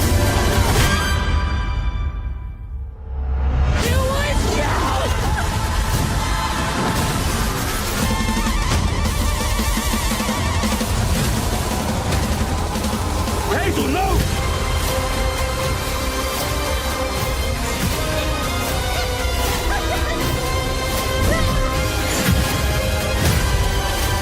This ends now. Mama?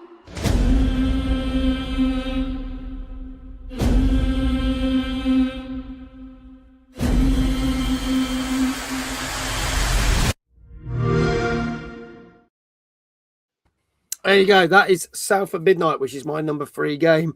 I enjoyed this so much. And again, it was a game I was looking forward to for quite some time. Again, beautiful animation, beautifully voiced, great fun, great platforming, great puzzles. I think only the combat bit lets it down a little bit. The combat's quite basic, but again, it's not a massive part of the game. So it doesn't really matter. But it has one of the best soundtracks, I think, in a game this year. There's literally, as Kindred said, there's one bit that's really emotional. I swear one of the songs literally made me cry in it while I was playing the game, because that's how fucking good this soundtrack is and how emotional this game is. I thought, again, needs so much more love than this game got. But what is good, if no one's tried it, is on Game Pass at the moment. But it is coming to Switch and PlayStation 5, I believe, in the new year. I think Danka said. So that's really good to hear, because it does deserve to be on other platforms. And people need to play this because it's such a well-made game. But again, when it got reviewed on the talk show, it only got a 7.5. So again, maybe that was why it was massively overlooked. People just thought it was one of those games. But I thoroughly enjoyed it, and that's why it deserves to be in my top 5. Now, getting closer to the end, we're now doing our, without sounding rude, our number 2s. There you go. Not a 90 quid Portaloo in sight. So, Dave Johnson's number 2 game is another sort of remaster in a way. So let's have a look at this. If I press this button, here we go.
There you go. So Dave Johnson's number 2 game of the year is Warhammer 40k Dawn of War Definitive Edition. Now, am I right? Is this on PC only, this one at the moment? Yes. Yeah. It is Okay. at the moment, yeah. So For good reason. why has this made your number 2 game of the year? Well, for 2 reasons, really. First of which, I'm a huge Warhammer 40k fan, but in the sense of I love the story, the world building, the lore. Would never play the tabletop game because I don't have £3 million and every weekend free. But the lore, I think I own about 250 novels, like actual physical novels, and then I think my Audible's just full of the same novels. So obviously, I know a lot about it. And this was my favorite RTS of all the RTSs I've played, because I used to be a big fan of that growing up. Command and Conquer, Red Alert, that sort of thing. Love those games, but when this came along, blew them all out of the water for me. Probably because I liked, Warhammer. That kind of helps. Yeah. But this game, especially with the additions, expansions, it just feels like such a large game. And the Definitive Edition, to be honest, they've done an amazing job of just bringing it up to a modern standard as far as you can with a game that's 22 years old at this point. Yeah. Like just the widescreen graphics, as it says, the pathfinding is a lot better because originally sometimes the units got stuck on a wall, things like that. But this is just my childhood, and that is why it's nostalgia. Yeah. But it's just a heck of a game. There's so many different unit customizations you can do, ways to complete different objectives on maps. I think there's 8 different armies you can play as once you've got the different expansions, and each expansion brings a different type of campaign as well. So you've got a traditional narrative-based campaign, or you've got a more a civilization-based campaign where you go into different regions and take them over one by one, defend. Yeah. And just sunk so much time into it. I absolutely love it. Okay. All right. So I'm getting a few people in the chat are like, oh, didn't know this was a thing. How long did this go? It was a couple of months ago this came out, wasn't it? Yes, it was. Complete shock to me as well. I didn't know. Someone who's supposed to be so into the Warhammer lore and everything about it. This came. It was. I'm sure when you mentioned it on Tuesday Night Gaming Chat, I was like, "Hey, hang on, what? Yeah. How have I missed the last year of this development?" And then, I've only wishlist one game this year, and well, you're looking at it. That was it. There you go. Well, that's the beauty of this show. We always cover as many random games as we can, not just all the big hitters. And many a time we get messages from people who watch the show that say, if it wasn't for you guys, we wouldn't have known about this game, and we're loving this. And that's what I love to hear. So that's amazing. Yeah. So there you go. So we Dave Johnson out this year with this. LeBraze, welcome on in. Great to see you. C Kindred says, I didn't know they remastered it. I've got 1 to 3. So there you go. Supernova, good evening. Welcome on in. So Warhammer 40k Dawn of War got reimagined, whatever it was called. I've forgotten now. A definitive edition, sorry. Got a 7.5 out of 10 on the show. So we're now going to move on to Dave's number 2. And this was a game I certainly enjoyed. And we'll probably carry on to continue playing with other people because it's such good fun. But again, got absolutely snubbed last week at the Game Awards, which really surprised me. Got absolutely snubbed, but it is definitely worth getting this. But I'm wondering if because it came out so early in the year, maybe people did forget about it. Let's have a look at Mr. Dave Jones's number 2 game of 2025. What do we do? Do we fight them? What? Run! Definitely run!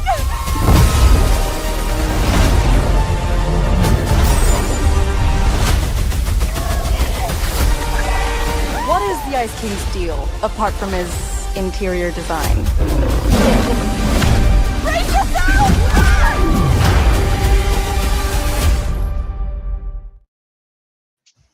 There you go. Split Fiction.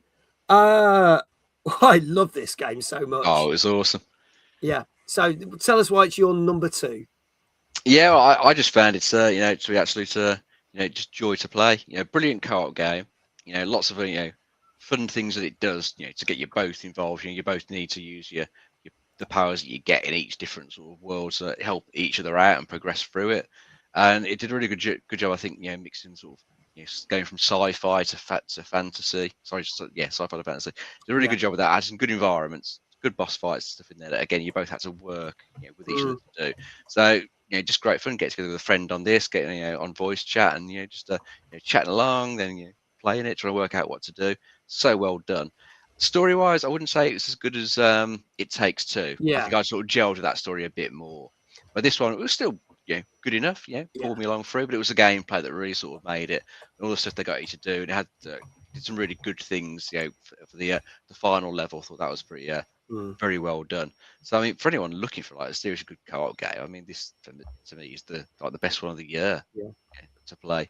Absolutely fantastic game. Highly recommend it. Yeah, and I think also again, like always with all the other games from the studio, you only need to buy one copy. Yeah, so if your that's friend so wants to play it, they download the Friend Pass on whatever platform, and it's multi-platform as well, which is great. And then they just play it, which is superb. So, yeah, definitely Split Fiction. That I'm not going to lie, would have been in my top 5, but we only allow one person to have, so we end up having the same games. So obviously, I let our guest choose first, and then Dave, and then it's me. So, yeah, Dave pinched one that I really want in my top 5, but I'm glad it's there because it deserves to be there. So. That is all good. Especially the pig level. The pig level is hilarious. Oh, that's brilliant. I won't spoil it for anyone who's not played it. Split Fiction was an amazing game to play, says Games Guru. So, Split Fiction got a 9.5 out of 10 back in March. Can you believe that was March? Come out in March. So there you go. Now, on to my number 2. I think I'm going to piss some people off now. I'll give my reasons why this isn't my number 1, but here you go. My number 2 game of the year. Rated M for mature. You should never have come. You're only going to make things worse for everyone. No. She chose to come. I didn't make the rules between you two. You're fighting For those who come after. Right? Thought I was used to losing people. Yeah, me too.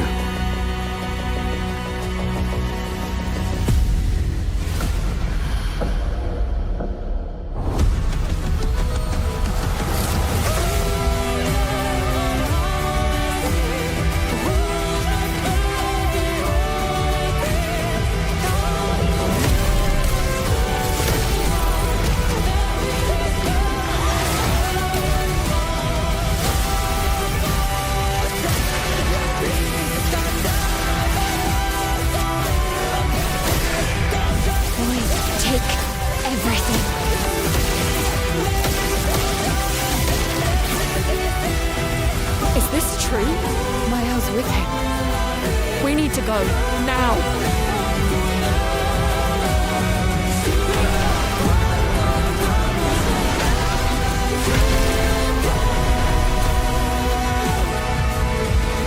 Who are you?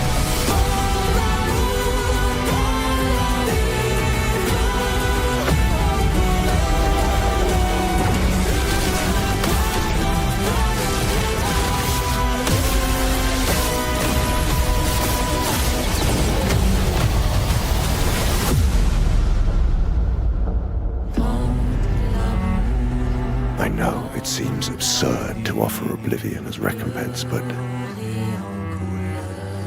she'll never paint again.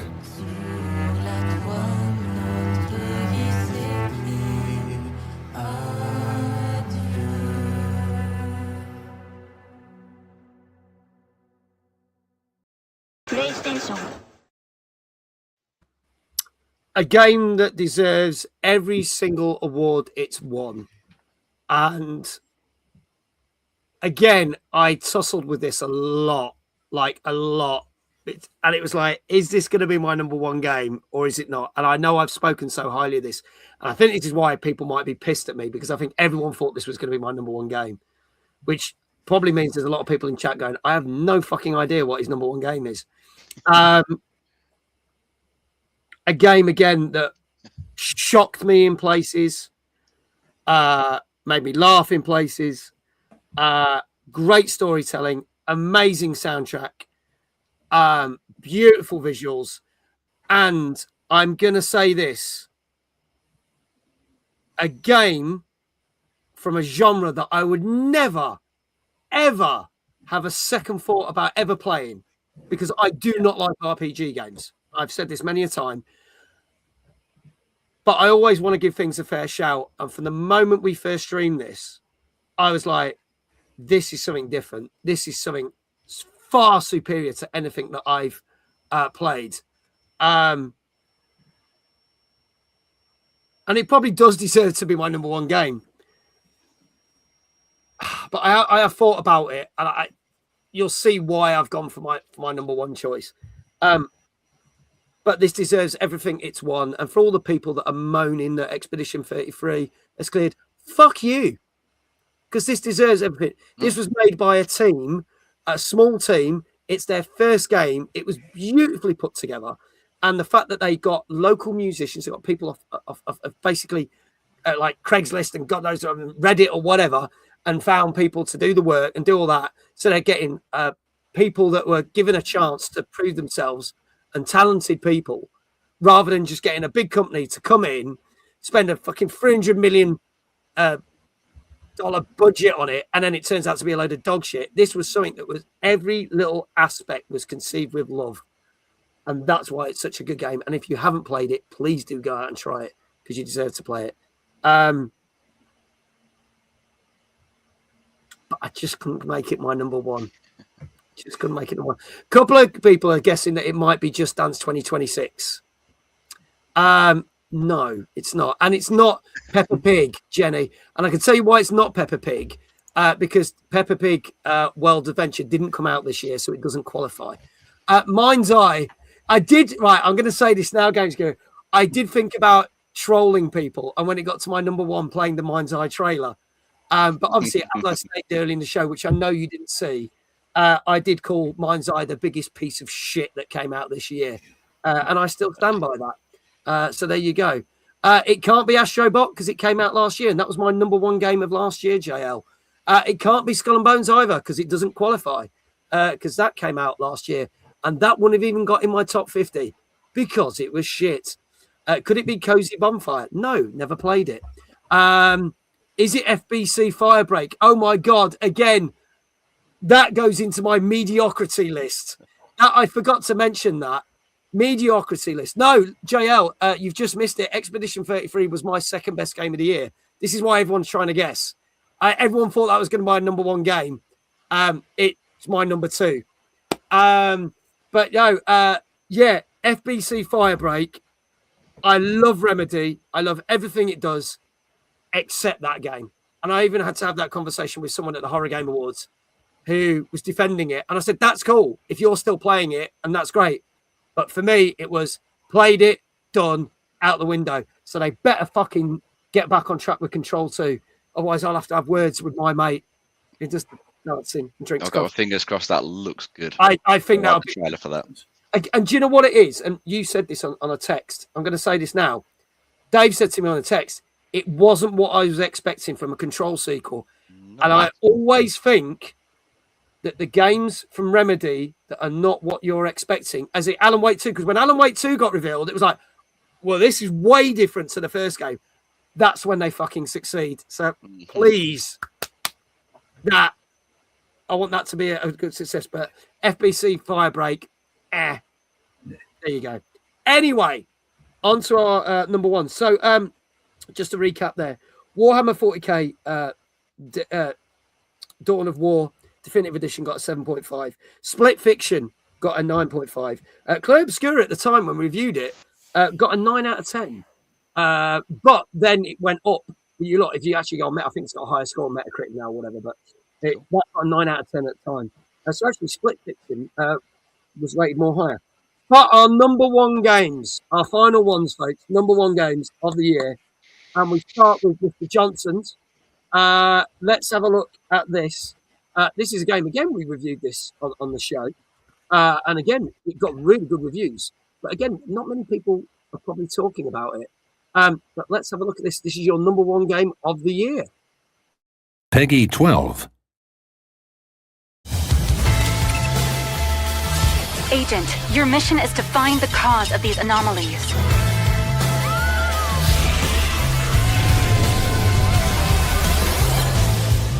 Keep an eye on her. We're actually in the digital world! Does everything lead back to them? They're a new investigation partner. Others are hunting these anomalies. More Digimon?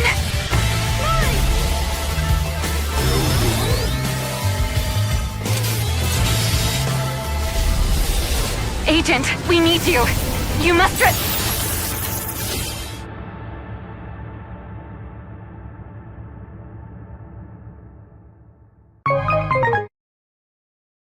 And you just got to love it just for the da, da, da, da, da, which we first got at the start of this year and has carried us through with that new logo. So I quite little jingle.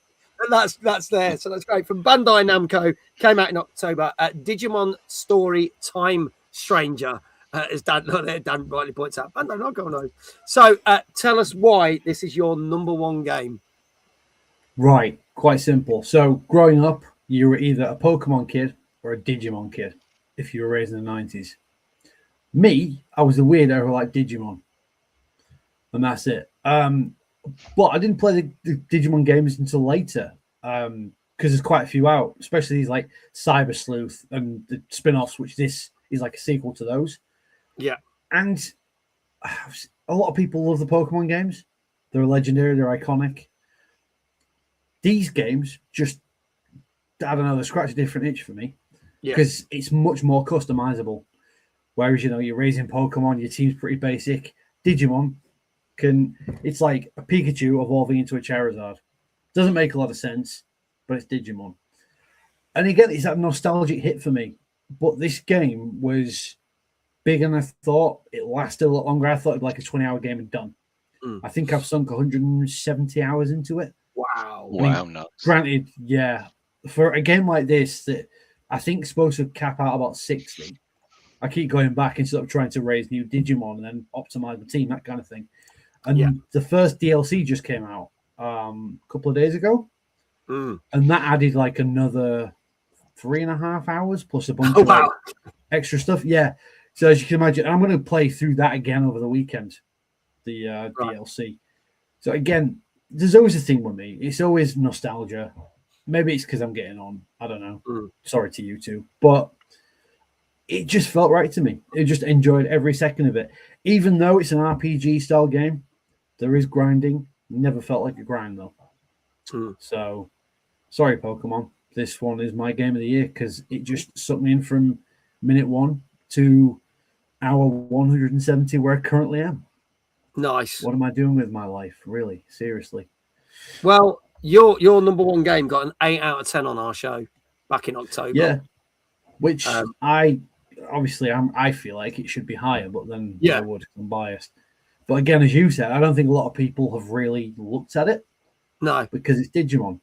There's a thing, you see it online as well, especially on message boards. You say Digimon, people say, oh yeah, Pokemon Light. Yeah. So people don't give it a chance. But if you're an RPG fan, absolutely give it a go. Yeah. Dank says, Dave loving Digimon. I guess you watch the new Ghost game anime on the BBC right now. No. Actually, I have not. There you go. So that's well, there you go. To watch. So it's like I didn't have time before. No. That's you. There you go. Squishy Tashona. Digimon is awesome. Yes, there are so many Daves tonight. Hello. It says, hi, Daves and Mags. There you go. That's kind of terrifying. There you go. Imagine a herd of Daves. That is terrifying. Cool herd. Yeah, it'd be a cool herd. It would be, wouldn't it? Mag would probably have a heart attack. No, I'd be the one with the thing ushering you into the pens. So there you go. With my little stupid hat on and a wooden stick. Going, like that. And you can devolve and revolve to get different ones too. Digimon is mental and we love it, says Pocket. Yep. So there you go. So there you go. Coming in 2026, Mag Herder. There you go. Should that be Dave Herder, technically? Dave Herder. Dave Herder. Dave Herder Simulator. Yeah, Dave Herder that's Simulator featuring Mag. Here we go. 16 from Dave Skins. Now, Anyway. Mr. Jones's number one game. This got an 8.5 on the show when it came out, around about October time again. Yeah. And this was the comeback king story that everyone was hoping for, especially as it shat all over its main competitor. If you can guess what it is, please say what you think Dave's number one game is in chat. But here we go with our co-host who knows the most, number one game of the year. My fellow citizens, my fellow. We will prevail.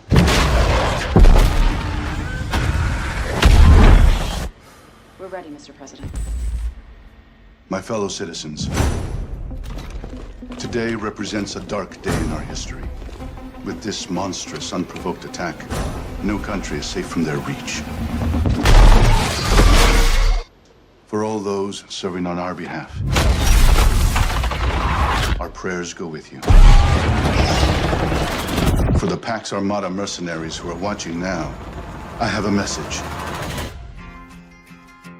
It's over. Let's get to work. Come, your masters of war. Hear the bells of big guns.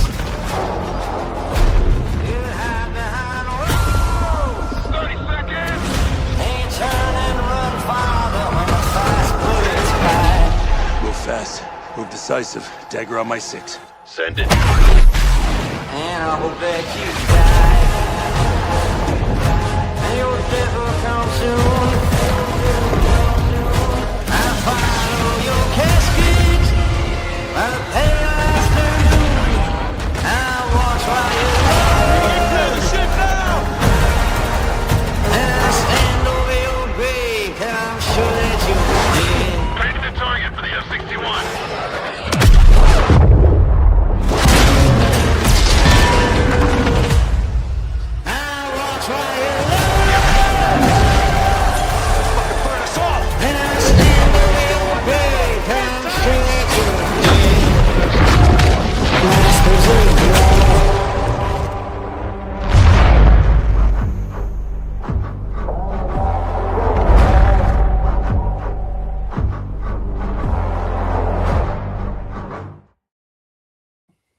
Kicking COD's ass into outer space, the Combat King, which was Battlefield 6.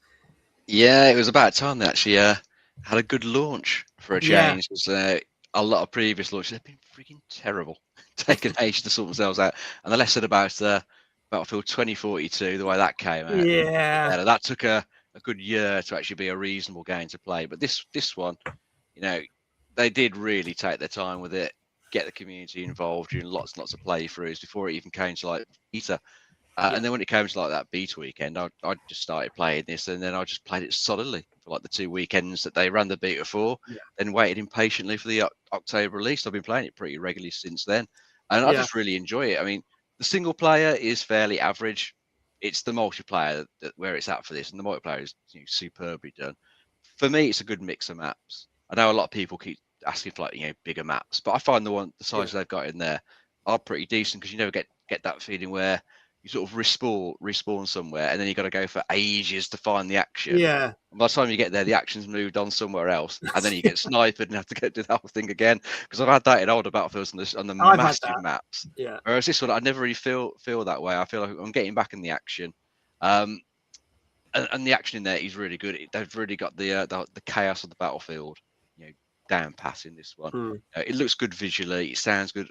Audio is brilliant in there. But just the chaos that goes on. You can just be like getting into position to take a sniper shot, and then a helicopter just crashes down next to you or takes out a building. Just chaos reigns on this. It's absolutely fantastic. And they keep still adding new maps to it, so they've got plenty of stuff to keep you coming back in. Fairly few new weapons in there as well. It has got battle passes and stuff like that, but you can ignore that if you're really not interested. You can ignore the skins. It's just for me, a fantastic multiplayer game. I've been having so much fun in it, and I'm just going in solo. Occasionally, do a bit of co-op with a friend as a party, but you can go in this solo and have a great time. In my opinion, absolutely fantastic game. Yeah, get stuck in, then you feel like you're doing something, helping your squad mates out and trying to win the match. Absolutely brilliant. Nice. So Battlefield 6 is a winner and is yes. Dave's #1 game of this year, and it got a whopping 8.5 out of 10 on our talk show a couple of months back. And for our final one, folks, some of you have been guessing what it might be, because I've really confused people by the fact that Expedition 33 is not my #1 game of the year. All I'm going to say before I play the trailer is this ticked every box for me. And again, it hit the emotional feels in certain places. I'll explain more why it's my #1 game. But here is a trailer for a game that, again, like a lot of ours in the top 15, was massively, criminally overlooked and didn't get nominated for anything, which I'm so sad to see, but it deserves to be recognised. So here we go.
My #1 game is Keeper.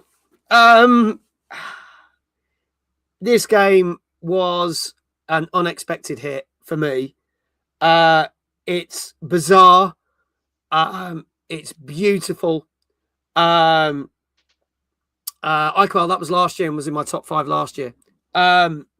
It was whimsical, brilliant in every aspect. A game that there's no language in it, so there's no actual speech, there's just different character noises. But it was about 5-6 hour game that was just a joy to play through from start to finish. And the thing is, the trailer only gives away about a quarter of the game, because things massively change from about a quarter after. So what you saw on when I did the stream of it was pretty much what's in the trailer. So this game also keeps you interested because it is constantly evolving and constantly changing. And I love the fact that, because at not one point did I feel that I was retreading ground like with Donkey Kong or getting bored. And again, it hit those emotional feels in the right places. And I'm a sucker for that with a game, because then that's showing that it's telling a really good story. I always rate Double Fine as a studio, and they brought out some amazing games. Psychonauts 2 was in my top 5, going back quite a few years back when we did a Christmas special quite a few years back. But I was struggling with this and Expedition 33, And I just think that because I loved every single aspect of this and I could not put a fault with it, this is why this was my number one. So there you go. There you go. It's a very mad game. It is. It's very me. If you haven't tried it, it's free on Game Pass. Please do. Pocket says, right, I'm making a pact with myself to play new releases in 2026 so I can actually have a top 5. Yeah. Danka says, just warning everyone, it does get very stroby. Yes, if anyone that suffers from epilepsy, maybe not the best game because it does go absolutely mental as fuck at the end. But I love that. I love that a lot. And I like how it all comes back together and there's little things that were questioning you, kind of like, well, why is that happening? And why is that happening? And it ties it in a nice little neat bow and goes, there you go, story concluded. And I love that when a game does all that. So there you go. That got an 8 out of 10 on our show back in, I think that was September, October when that came out. So that was my number one game. So for folks that have joined us, I'm going to do a very quick recap. Our honourable mentions, so games that we recommend that you play, but didn't make our top 15. We got Jackbox 11, Gears of War Reloaded, Elden Ring Night Rain, Ark Raiders, Mafia the Old Country, Kingdom Come Deliverance 2, Assassin's Creed Shadows, Donkey Kong Bonanza, Ninja Gaiden Ragebound, Metroid Prime 4 Beyond, Chronos The New Dawn, and Baby Steps. And then our top 15 in no particular order, really. Metal Gear Solid, Delta Snake Eater, Lonely Mountain Snow Riders, Shinobi Art of Vengeance, Dark Quest 4, Blueprints, The Midnight Walk, Mario Kart World, Sword of the Sea, South of Midnight, Warhammer 40k, Dawn of War Definitive Edition, Split Fiction, Claire Obscura Expedition 33, Digimon Storytime Stranger, Battlefield 6, and Keeper. And that, ladies and gentlemen, is our show for 2025. There you go. There you go. So we've done it. And this is our last show of the year. We will be back in the new year. So there'll be no show Tuesday Night Gaming Chat for 2 weeks. We will be for the next 2 Tuesdays doing, ironically, Jackbox nights because it's part of our community games night, which starts from tomorrow. Okay. So we'll be playing What the Dub tomorrow, Sonic Rumble on Thursday, Among Us on Friday, Fortnite, which is a very special Fortnite sponsored stream. I'm being sponsored by Fortnite for the first time. So that's big stuff. Sunday, I'm a guest on Ashen Stream. Next Monday's Gartic Phone. And then we've got our Jackbox night. Take 3 days off for Christmas. And then we're back with Words, Marbles, and other games on stream. Mario Kart 8 and Mario Kart World. Rocket League. And a final Jackbox night to see in the new year. So Tuesday Night Gaming Chat will be back on Tuesday the 6th with Dave and myself with part 1 of our New Year Games Special, where we see what the critics are raving about for 2026 and see if any of them actually come out. Because as I said, fingers crossed, the 50 games that we announced didn't come out this year, and one got chopped after it did come out. That will be a 2-part special. Then our normal schedule of TNGC will kick off on the 13th, where our first guest, as announced last night, will be Kwang, who worked on Terminator 2D No Fate. So we've got one of the devs from that game on our show. And it means that our 250th show will be on January the 27th. So we have done 250 shows in just over 5 years. So we'll be celebrating 250 shows on the 27th of Jan. So there you go. So Dave gets a well-earned break. Thank you. Thank you to Dave Johnson for being our guest tonight for the second time on the Christmas special. And again, the game you refuse to have in your top 15. Yes, iQuail.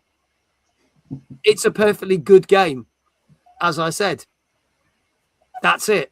End of story. And then, obviously, a massive thank you to Dave, who spends literally every Tuesday night here doing the show. And also, I get a whole list of games, and he helps narrow it down to a list of 8 every week. And then that's what shapes the show. And then we put the show together from that and write it. So thank you to everything that you do, Dave. Greatly appreciate it. No worries, mate. Always a pleasure. And people tune in for Dave every week. Every people tune in. Thank He's got you, his mate. fan club Just in chat. Dave. We know that. Here's to year 6. Can we believe that we're saying year 6 of this show? And obviously, thank you to all of you who watch this show Definitely. week in, week out, whether you watch this live.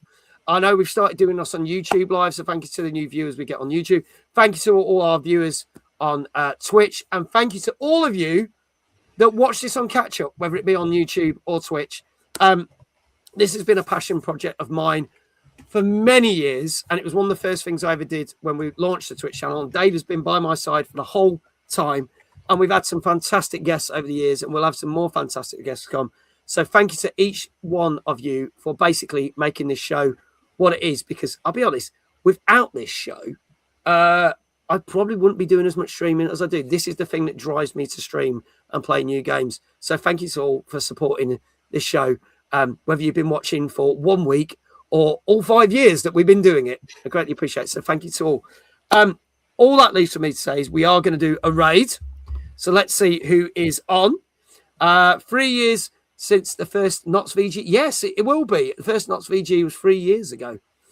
We will have to see whether they are doing one next year. It's apparently up in the air, is all we know. They might be looking at somewhere else. But Bristol is on, and you can see me speaking at Bristol. Not allowed to talk about what I'm speaking about because it's a surprise that they're announcing in the new year. But I will be on stage for 45 minutes interviewing someone really fucking cool. That's all I can say about that. Let's see who's on, who we can raid. Yeah, Bristol is on. Bristol is 100% on. I think Alex is looking at options. That's what he said to me when he did the phone call last week. So Nottingham may happen, or it might be somewhere else. So he might have somewhere to replace Nottingham. He's in 2 minds. Let's see. Let's go to Christ. There's a lot on tonight. Oh, I think we should raid Devi. Because we haven't raided. What's Devi playing? Because she raids me a lot, and we don't often get to raid her. Devi is a VTuber. She's playing Postcraft. So let's go raid Devi. Send a lot of them. It's awesome. Someone's just put something in private chat as well. Let me just quickly check that. Oh, yes. Something I should do before we do quickly raid over before I press the button. I should also thank you for reminding me, Dave. Thank you to all the mods and everybody who do all the shout outs week on week, because fucking hell, that's an hard job. And basically, keep doing the shout outs, not just on one platform, but on technically 3 different platforms for us. And it's hard work keeping up with all you lot that keep guessing the games right. So can you lot next year make us a promise and not get as many right and make their lives a little bit easier, please? So thank you to all the mods that are here. We've got Dave Johnson, iQuail, Dan, we have Will, we have Sophie, Drawn Unicycle, all of them. Please do say thank you to them as well. Cute Tiger Gem says OLL is back next year for those in the Norwich area. Yes. And 2 weeks later, the debug event is on as well. Also, go to that one. Go to the debug one. We're going to have Dan from Debug as a guest for our 250th show. And he will be unveiling something quite special. So it'll be a first for us on that. So I'm just going to turn Debbie's voice up because you can hear Debbie talking. So let me just do that. So he will be on. So yes, OLL is on, but their event looks a lot better. Just saying. I probably might end up at both. So there you go. Right, we are now going to raid Devi, so I'm going to press that button. Let's go high, say to Devi. As I say, I am back tomorrow with our first of our community nights, and we will have more games to give away. We are doing our big Christmas giveaways, so we will be playing some What the Dub. And all that leaves for me to say is, wherever you are in the world, have a fantastic Christmas and a brilliant New Year, and we shall see you back for next year.